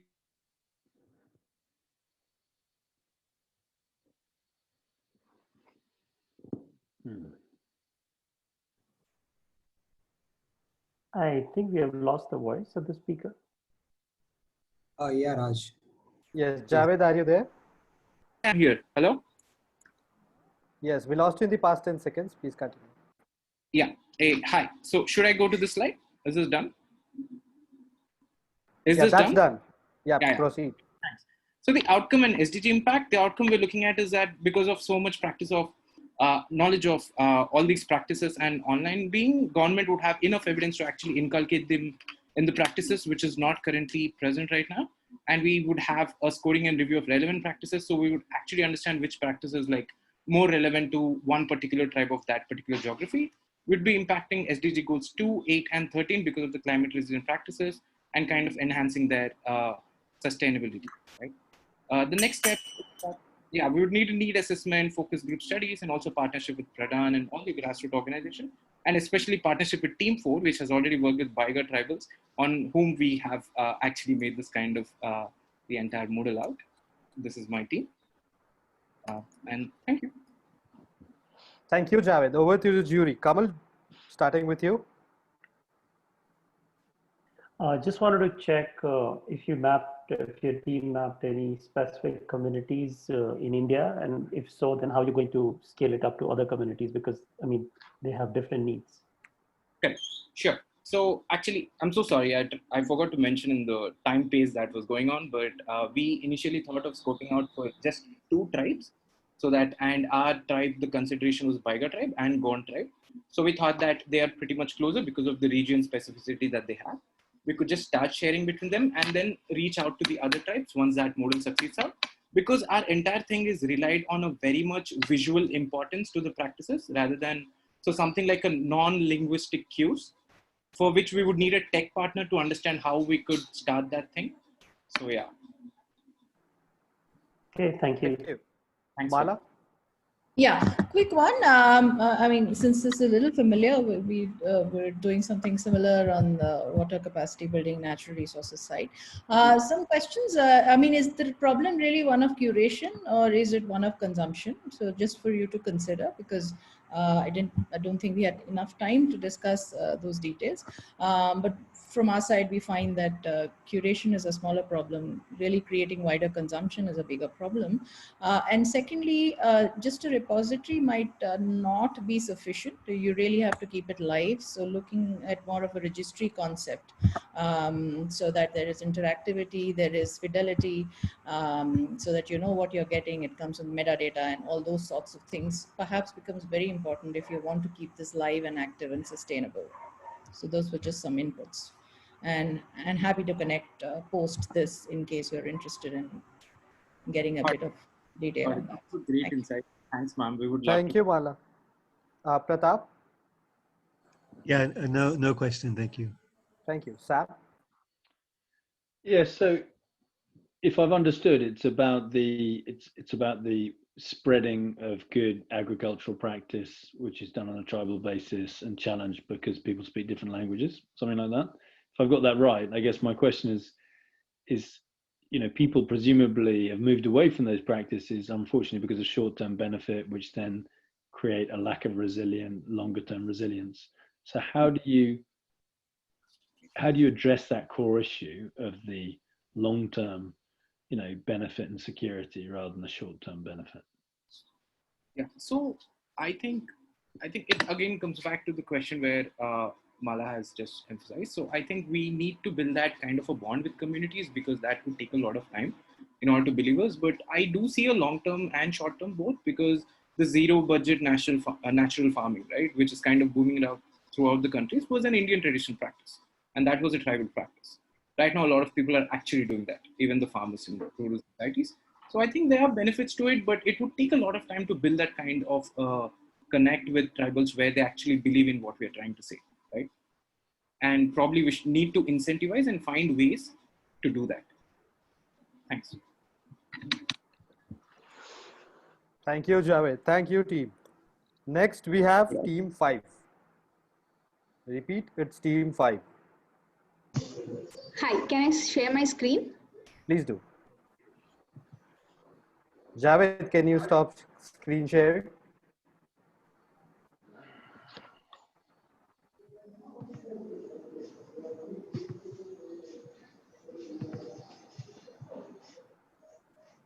Yeah, can I start?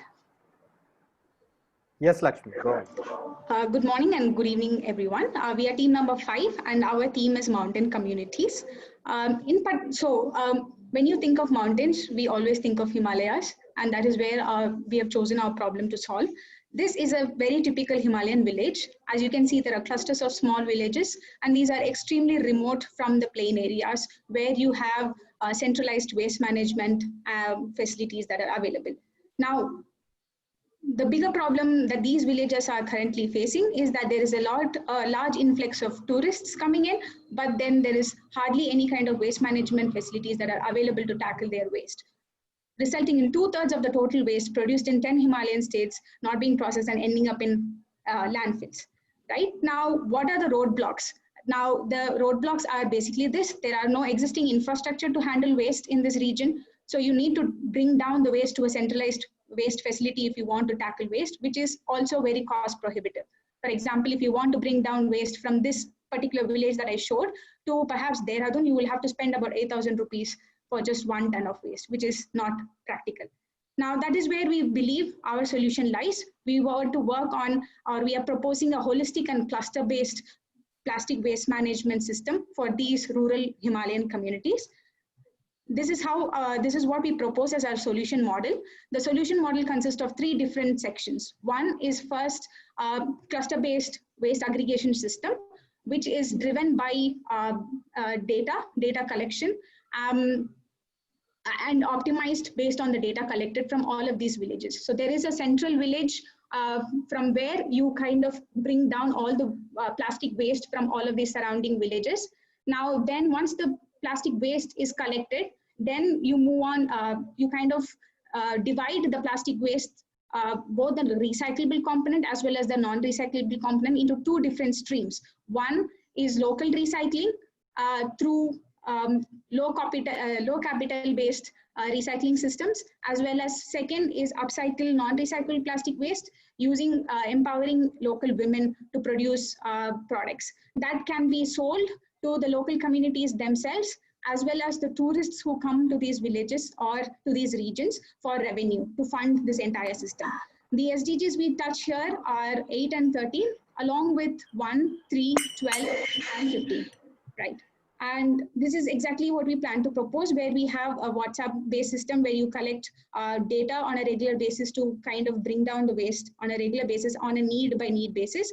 This is the kind of low capital waste recycling systems that are available that can be brought here and can be established.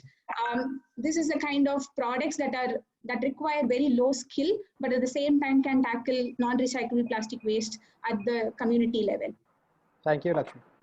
Yes. Thank you. Over to the jury. Can I just Sam? summarize, please? If I can take maybe 10 seconds. Sure. So why do we see that our solution is unique is because it is a solution of the people, for the people, and by the people. It is holistic. You don't really need any external interventions to tackle the plastic waste anymore. It is extremely scalable if you kind of consider these clusters. It is economically viable because it generates income that can fund the transportation as well as the people who are involved in the production of the products. And it actually provides value to what is otherwise seen as waste. There is currently no other kind of solution that exists for non-recyclable waste. So, yeah. Thank you. Thank you. Sam? Yeah, what's the biggest cost? The biggest cost would be perhaps in establishing the small-scale recycling unit, which again is not such a big cost. And perhaps these collection units, which we feel can be funded through the Swachh Bharat Abhiyan. There is a scheme that specifically funds this. So we believe that even the waste collection units can be funded through that scheme. Thank you. Pratap? Yeah, thank you, Lakshmi. This is great. I love ideas, especially ecosystem ideas. But my question here is, when I saw what you have, do you have 3 ideas packaged into one? Because collection is a difficult business. That's one heart of waste, is collection. Upcycling, of course, requires different skills, etc. And then the third one you mentioned is some sort of online platform, which requires effort to find customers and build those linkages. Is it too much? I'll probably answer that question. Can I answer? Okay. Yeah, probably I'll answer that question for you, Pratap. So basically what we plan to do is, our whole USP is basically, we do efficient use of data to aggregate waste from multiple smaller villages, because the cost economics won't make sense else, right? So once there is enough volume for the waste which has come up, we aggregate it and bring it to a central cluster. After that, what we do is, after this waste is collected, it will probably be sent to these local facilities which are already set up by the government. And some part of that waste could also be used for making these products, right, which can be sold as souvenirs, basically. Coming to the point of the data selling online, I think there is probably a bit of confusion.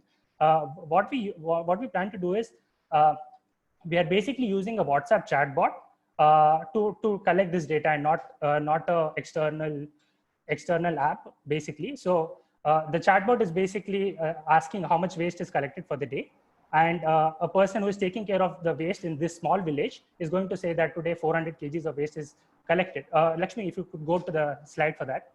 So if you could say it has to be a quick, crisp answer. Yeah, so basically we are not selling anything online. We are just leveraging use of WhatsApp chatbots to collect this data and to drive this entire aggregation of waste problem. To add to this, what we also think is that, yes, it is a very big problem if you are considering it at the scale of perhaps a district level, but if you consider it at the scale of perhaps 20 villages, I think these 3 components can very well merge and can serve as a single solution. Thank you. Mala? Just quick question. Did you actually speak to the demand side stakeholders? I mean, who really would be your most important stakeholder for you to kick this off? The community themselves. I personally have worked with these communities in the Himalayan regions. The upcycled, the photo where I show the local women making these pillows is a workshop that we conducted, and we made these products and we sold them to our trekkers. So there is a demand for it. The women are interested in taking this up. What they need is perhaps a system that can facilitate and coordinate these solutions and can make it viable. Okay, thank you. Got it. Thank you. Kamal? Yeah, just a quick question on defining the problem. So the government of India has been running the Swachh Bharat initiative. What is lacking right now? Why are there not enough entrepreneurs exactly doing what you have proposed here? So what did you find out from your research? Why do we still have to tackle all of this in 2020 when the government has been talking about it for 5 years? So what is the biggest gap right now? So in my experience of working with the mountain communities, the biggest challenge that we face with regards to implementing these solutions is the terrain in itself. The terrain in itself limits centralized solutions to be able to apply centralized solutions. And most of the solutions that Swachh Bharat Abhiyan focuses on are centralized solutions, which cannot work for these mountain communities. And that is where I feel we need to rethink how, within the framework of Swachh Bharat Abhiyan, how we can develop decentralized solutions that can work for local communities. Thank you.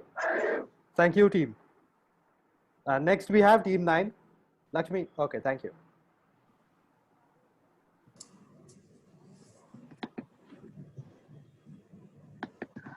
Next we have is team 9. Hi, Shalini, can you share your screen, please? Yeah, I've shared it.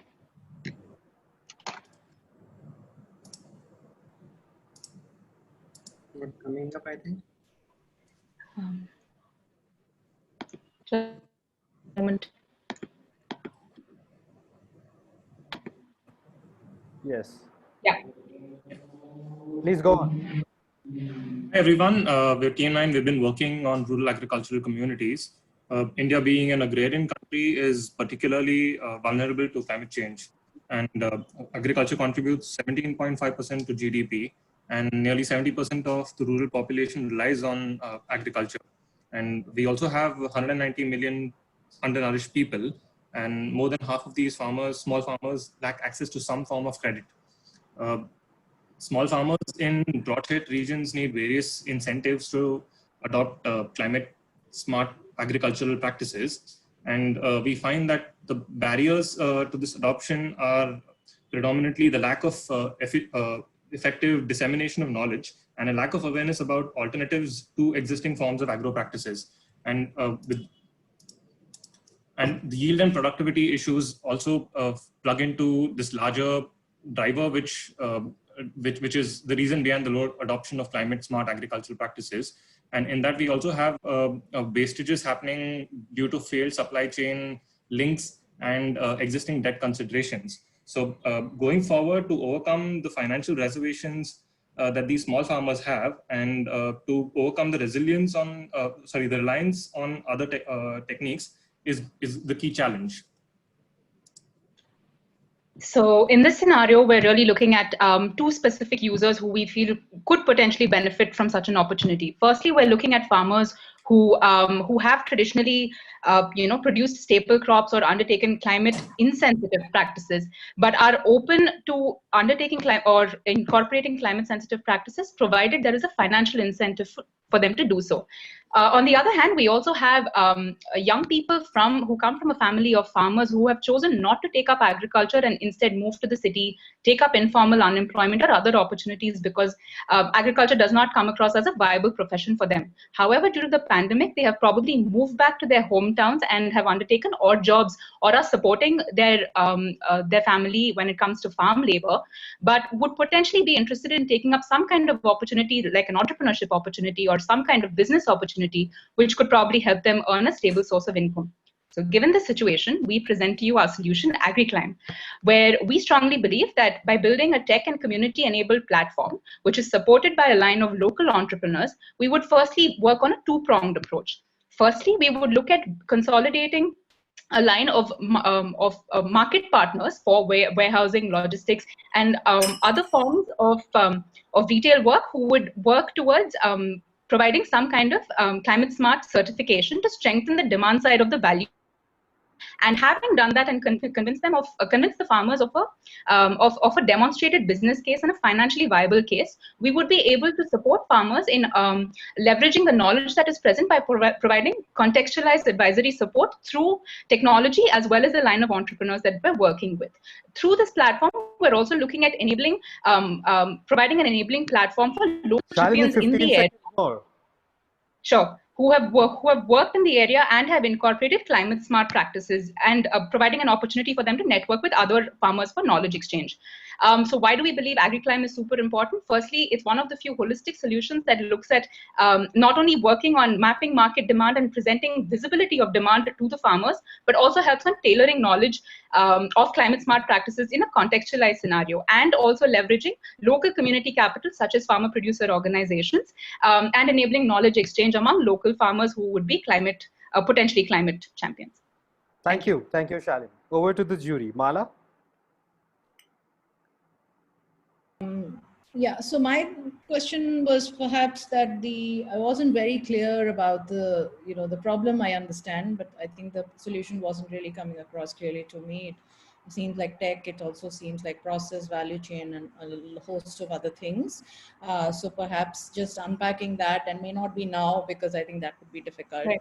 But just that clarity of thought as to what is your lever that you are going to pull, because this is a known problem, right? It has not happened for many years, and so how would AgriClime solve it? What is that one thing that you want to pick on? Would be possibly something that you want to think about. Sure. This is more of an input. Thank you. Thank you. Thank you, Mala. Pratap? Hi, yes. Thank you for that. First says you should trademark AgriClime. It's a nice name for agriculture, technology, and climate. Now, going back to what Mala was saying, is this an information platform to support like FPOs or other farmer groups?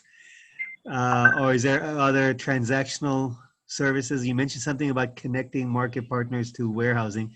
Is that a knowledge product or is it a service?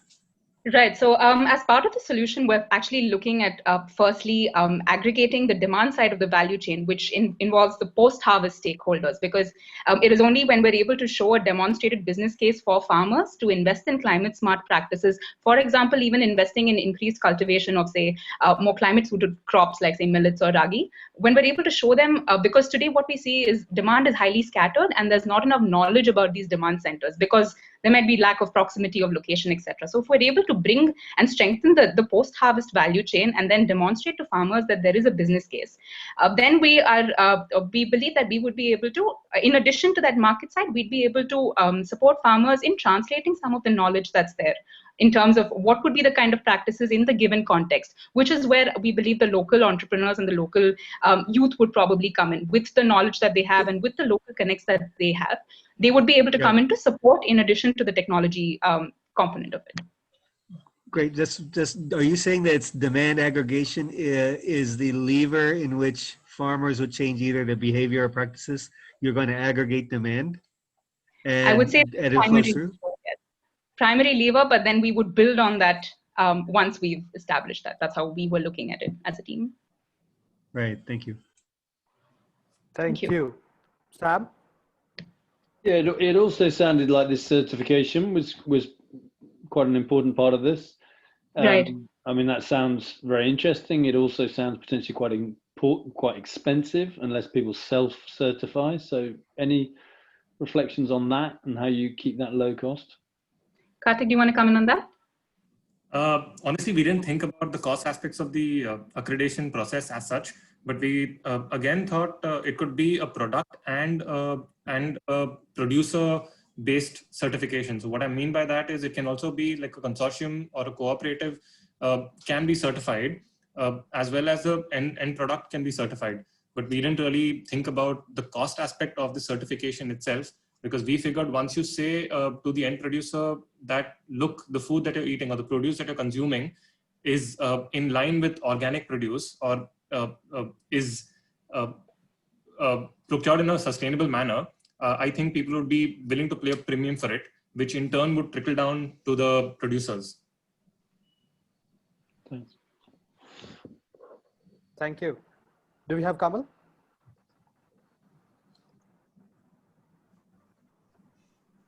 Kamal, I'm aware you have some connectivity issue. Just checking if you're there. Kamal hasn't gotten. Okay, looks like Kamal is not there.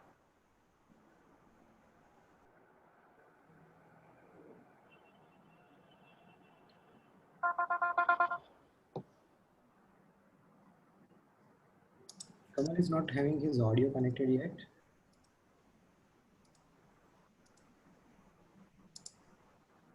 Okay. We'll just shortly wait 10-15 seconds for Kamal to come.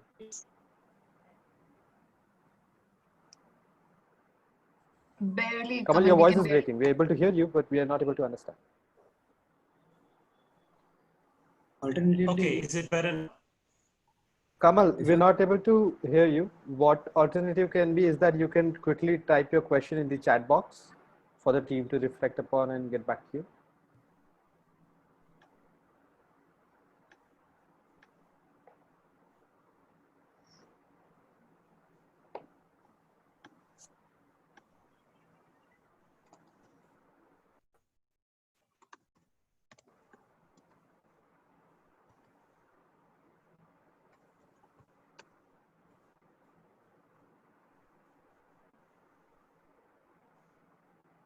Kamal, do we have you? Raj, I think let's move on. I'll connect with Okay. Kamal separately and check his availability. Yeah. Okay, thank you, team. Next, we have is team 7, SEVEN 7. Yeah, hello, am I audible? Hello. Go on. Yeah. You're audible. You can share your screen now. Let me just share my screen.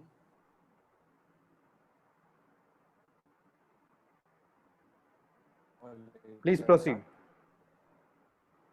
Yeah, so good morning, good evening everyone. We are team 7. We call ourselves the climate crew and our theme was rural agricultural communities.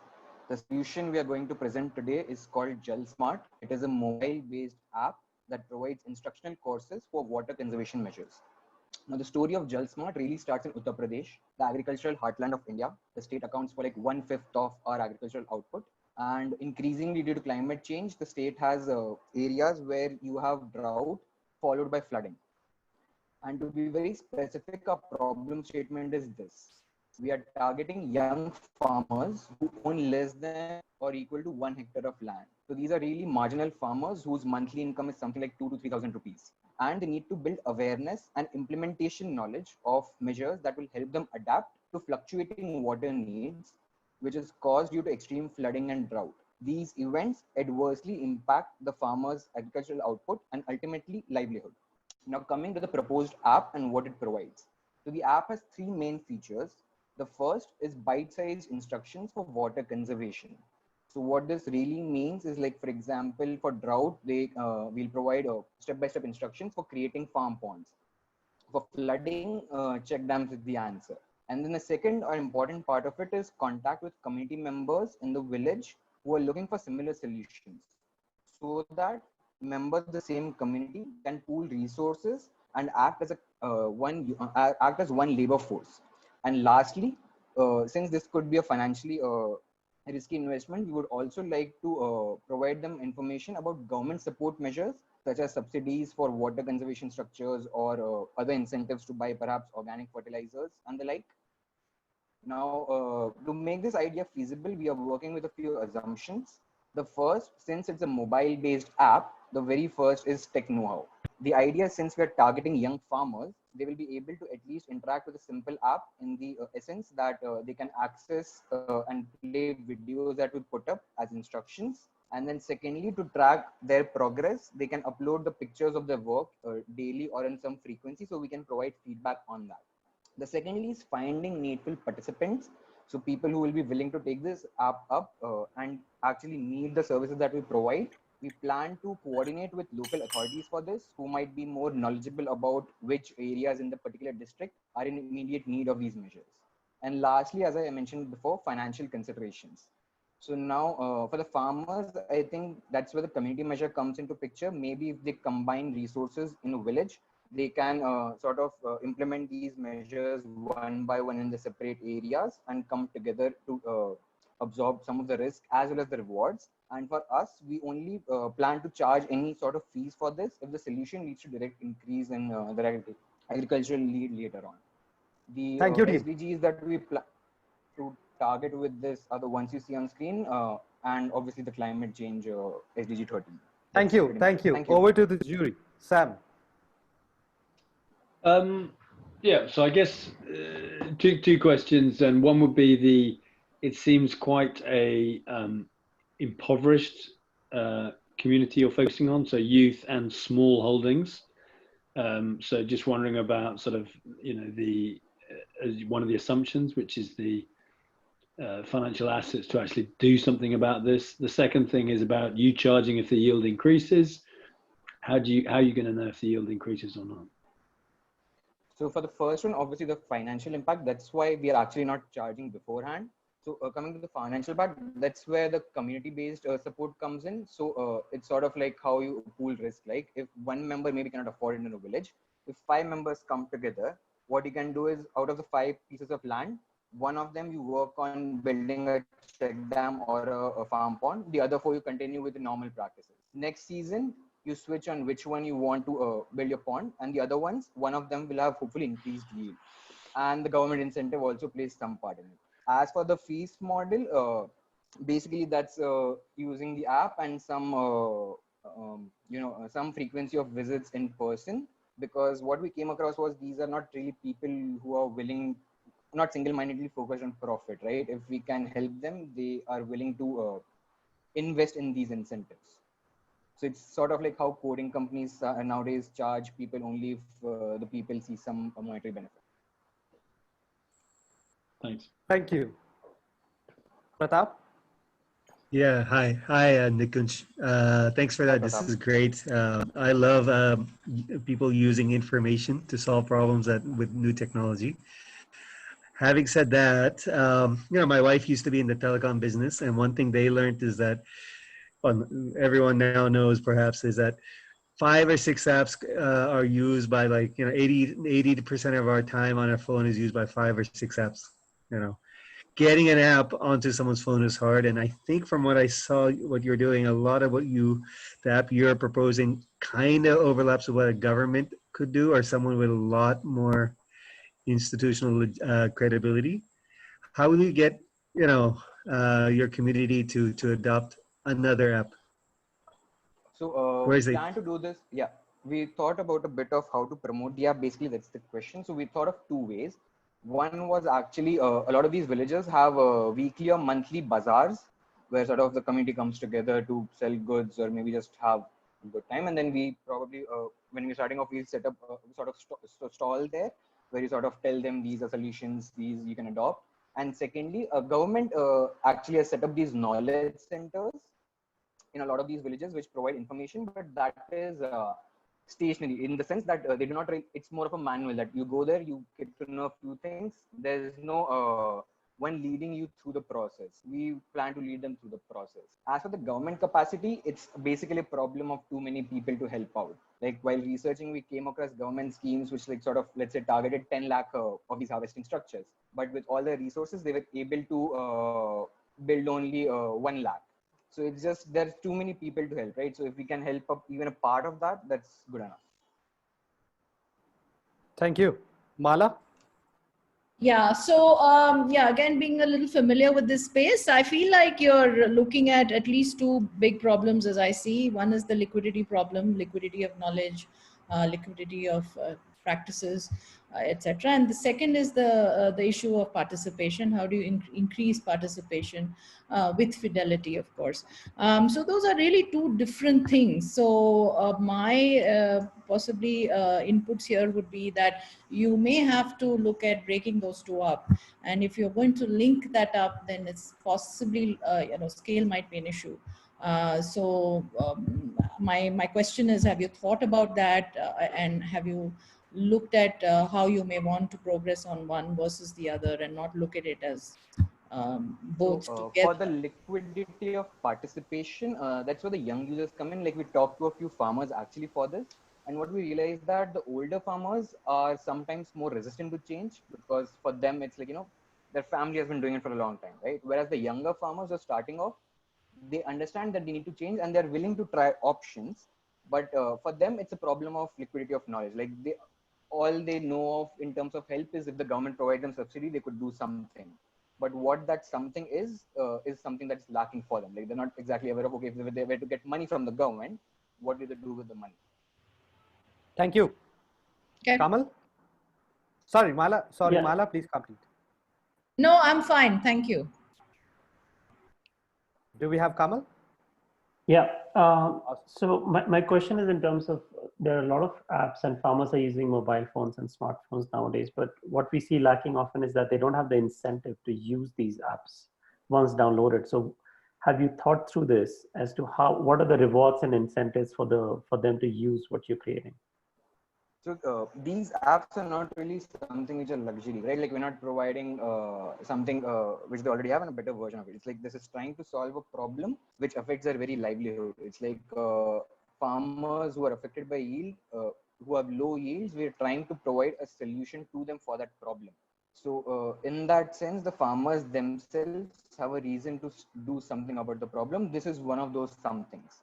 And we are not charging fees upfront, so they don't really have risk in terms of using this service. If they find it useful, they can always continue with it, or they could drop off.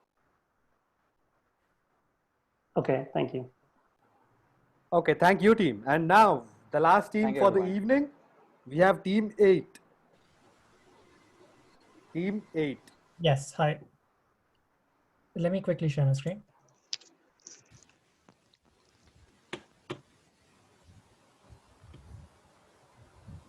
Can you able to see your screen? You can proceed.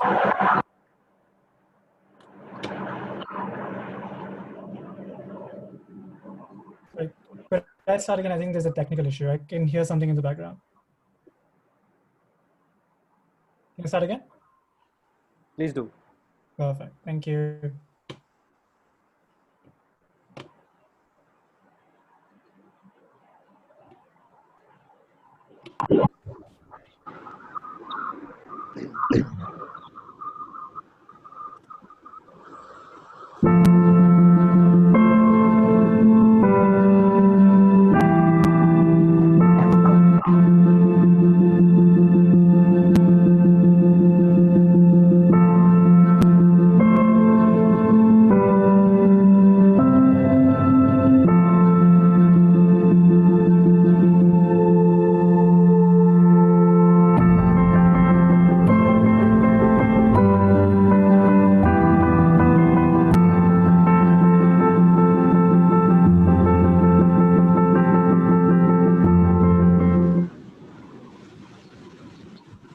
Ladies and gentlemen, Punjab lost 2,000 crores in productivity costs due to soil degradation and flooding in 2008. As climate change continues to have an impact, many people like Jaspir want to move away from monocropping and chemical inputs.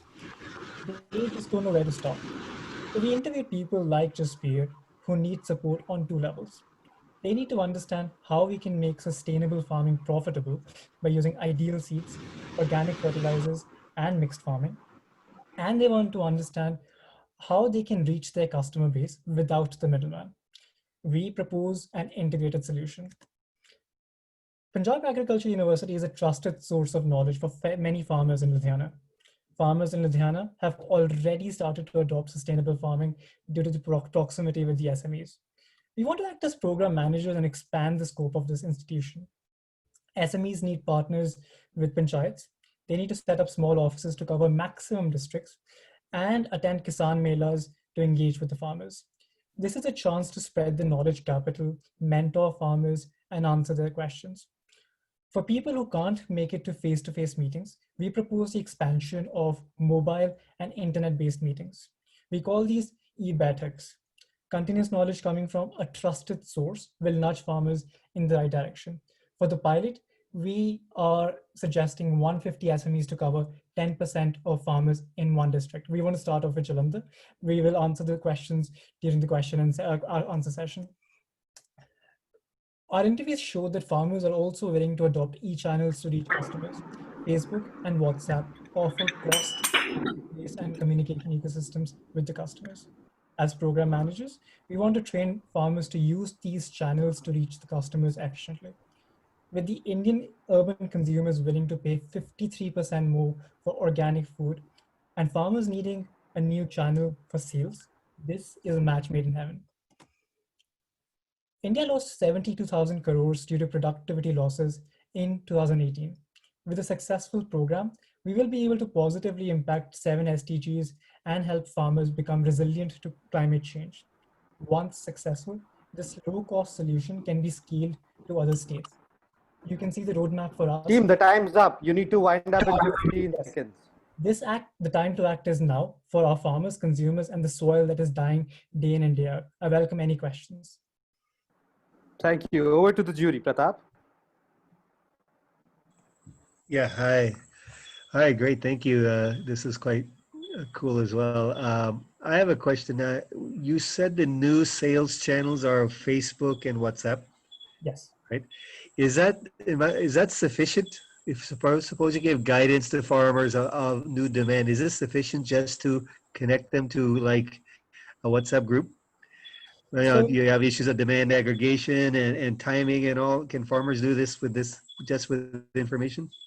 And I'm glad you asked this question because we have used a reference point in a similar project that was conducted in Maharashtra. It was a prototype, but within a span of about 3 to 4 weeks, the farmers were able to sell 4.4 crores worth of agricultural goods, organic goods to the customers. The reviews were more than 4.5 stars by most customers. And this is what we want to expand and scale up. We want to bring in these channels, train the farmers in Punjab to have a similar impact around how they can engage with the customers and reach them in the most efficient way possible. So that reference point is what we're using as evidence that there is a proof of concept for this.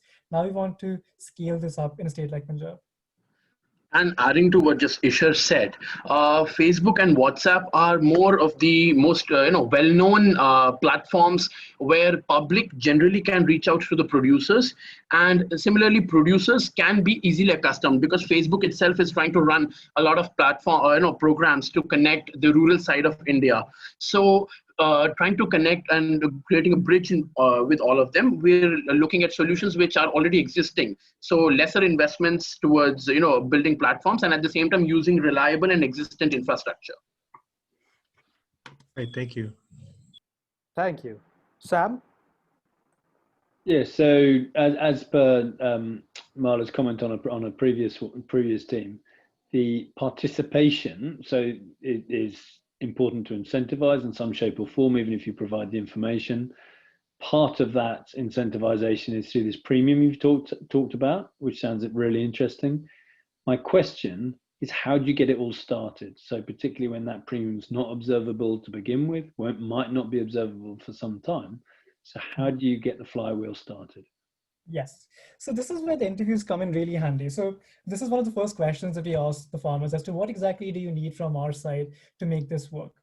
And the story that we got was that the proximity to the mentors is what is the first step. Now, the interesting part about Punjab Agriculture University is that this is situated in Ludhiana, and Jalandhar is about 150 kilometers away from this university. Now, farmers specifically in Ludhiana, are in close proximity with the mentors, and they have already started to adopt these changes. So for them, the incentive is not just the fact that they're able to improve their soil quality. I think the bigger barrier is how easily can they access these resources. People in Jalandhar, because of the distance from this university, have not managed to get access, and therefore that becomes a huge barrier. So we're not trying to incentivize on a level of monetary benefits to the farmers. What we are trying to do is cut down the barrier which is leading to farmers not being able to access an already existing and fairly well-established resource in Punjab.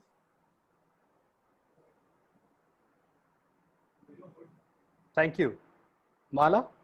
Yeah, I heard you say that you were wanting to ride on existing infrastructure, and that's a great thing to hear. And so maybe you want to look at I got crops. I don't know if you've looked at it, but it's very, very similar. It's scaled. It's probably has 100 million farmers on it, and then you could look to build the value add, context specific solution on it, and that might actually take you off the ground faster.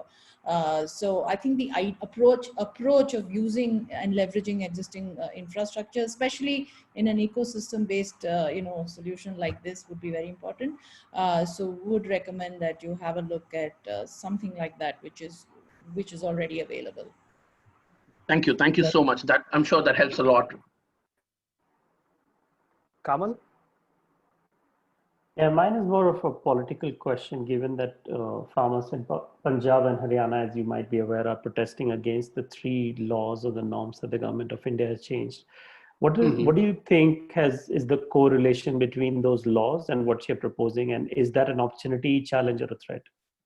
Isha, do you want to take it or should I go then? Go for it, Mary. I'll engage whenever required. Great. So thank you, Kamal, for the really important question. Actually, I was in a way very happy when I read through what the ordinance or the law has been enacted upon. So it actually establishes a space where the farmers can go outside the typically set up mandis and communicate directly with the market, directly with the conglomerates, the procurers who usually have to go through the licensees, the agents, the FCI bid meeting, and then picking up the stock and the entire warehousing, the warehousing mechanism and logistics. So what we're trying to do is bridging that gap, bringing in parties. I'm going to take specific names because we've read a lot about how they're committing to getting into cleaner and premium sustainable produce, like Cargill, ITC, Tata, Sampann, Godrej, Mahindra, etc. So we're trying to look at this to build a bridge to get an ecosystem wherein we're getting them on site to procure the goods right from the farm. So I think that is where we see an opportunity here. Yes, yeah. Yes, Isha. Just to add on to that, I think what we have recognized is that there is a clear gap between the farmers and the final end customers. Now, there are certain stakeholders that can come in. In our situation, these stakeholders are people like Mahindra, Tata. There are digital e-channels that can be made that can make it easier for farmers to reach out to customers. So we want to make this gap smaller. So you're absolutely right. The correlation is that there is a need for farmers to get to the end customer more easily and more efficiently, and that's what we're trying to reduce. The correlation is that protest is proof of concept that there is a need for some change, and we're trying to bring that change. Thank you. Thank you. Kamal? Yeah, that's all. Thank you, team. Kamal, thank you. Thank you, team. Thank you. Thank you so much. So here marks the end of all the presentations. And now we'll have a short break for the eminent jury to get to the final scores. May I request Praharsh to invite the jury to their room? Yeah, so jury, you must and have... May I request the participants to be here? Am I audible?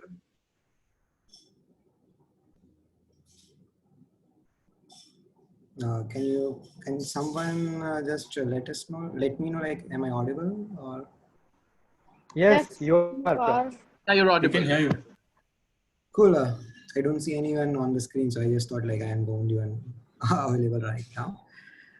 Great, guys. Like for last 2 days, it has been quite intense. It has been quite like I don't think many of you might have spent this much work on screen, just like getting a flavors of virtual world we are living into right now. Like it's like for next 10-15 minutes, I just need to walk you through like what happens after the unleash. But for a few minutes, like just breathe in and breathe out. It has been quite extensive time and it requires some cooling down period. So Raj, energy check. It must be no left, but let's do some energy check meanwhile. Guys, absolutely. I can't see anyone on the screen. So like, are you guys much just so dull or down that you don't want to show up your faces? No, let's do it. We are not going to trouble you. after half an hour to show up your faces to us. So please do that. Awesome. Do we have the head of our energy boosting, Priyanka, with us? I don't think so. She is around. Awesome.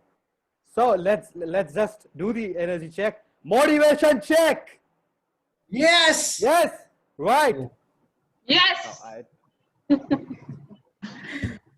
At least I am tired. Like it has been quite intense for last couple of hours with Zoom. Like it had worked Hi very well guys, for. sorry, I'm here. Hi Okay, Priyanka. great. We are just waiting for you. Yeah, I know, motivation Because check. you were not there, people are not saying yes right. Now that you're there, should we have you boosting the energy for the group? Of course, yes, but I won't be able to switch on my video. So guys, fantastic job, excellent presentations, and I hope this experience and the learning stays with you. And you do, you must have come across some wonderful people on this journey, and we hope that you stay connected. So the motivation check. How are we doing? Motivation check. Yes. Yes. No. Right. Sorry. Motivation check. Yes. Right. Yes, right. Right. Okay. And the final one, the most important one that we are doing since last year, Tara and I have already introduced you to that. What do we want? This time we'll say climate justice. When do we want? Now. What do we want? Climate justice. Climate justice. When do we want? Now. What do we want? Climate Justice. When do we want it? Now. Now. Yes. All right. Over to you, Praharsh and Raj. Like it's Thank you, so. Priyanka. I'm so happy to see Priyanka and Tara staying back. Like Tara, it must be like very early morning for you. Like you haven't slept for entire your Saturday night, and you are just here to help out all the like talents and all support us with backstage OT things. Thank you very much, Tara, on that side. I do have a presentation, but before I just start presentation and start some formal thing, I just wanted some informal time with a bunch of folks whom I am just dropping from one place to another, like I was in a lordship, like I had all the power, like and I push anyone and everywhere, but got a very little time to interact with any of you. I'm sorry, like I was on. So how we tease Praharsh is that Praharsh got to get associated with Unleash in China, and then he became China in Unleash Hacks. Literally, he knew where everyone is, when he can pull out everything. You want anybody in? Praharsh is the guy. Yeah, I was listening to all of you, and I know the gossips about your facilitators. No, I don't know that, but like, yeah, it was really fascinating for me, like even not being from very much on the virtual space, like I really prefer to be on ground. I'm working mostly on ground, but it was good learning experience for me too. And most of the time Unleash is giving me something new on learning, so that's where I really like Unleash. For you guys, like for last 2 days, you have been working on many things. Like first and foremost thing that you must have experienced is like, this would have been a tremendous learning for you, managing virtual spaces, interacting with diverse crowd of people, different diverse backgrounds, diverse age groups, diverse experience. Like when I was assigning you guys a teams, like it was giving a very hard time to assign a person with a team like that has so much of diversity within it. So like, I hope you guys were in a good team. Blame me if you were not, but I think like the way the presentations went ahead, like you guys did a fantastic job and you guys were in good company. And you all were extremely good. Like I'm a kind of short-tempered person, so many a times I just blast out, but I see like there was no one like me in the team. So good guys. No, there was no complaints coming So us. guys, yeah, we haven't any like complaints, Raj. Do we like have you received anyone like they are not listening to the team members or anything like that? as if they're going to tell us, Praharsh, come on. But if anybody would want to share anything This is the time. If anybody would want to make us do any of their tailor-made versions of Energy Booster, this is the time. And it's an open house for anyone. Cordially invited. It seems they are so much low on energy. Do we have the facilitators who would want to volunteer to share their experiences with the hack? Tara, it would be really great if we can just hear you out also. Yeah, I'm happy to share. I'm going to be quiet. My household's still sleeping. Yeah,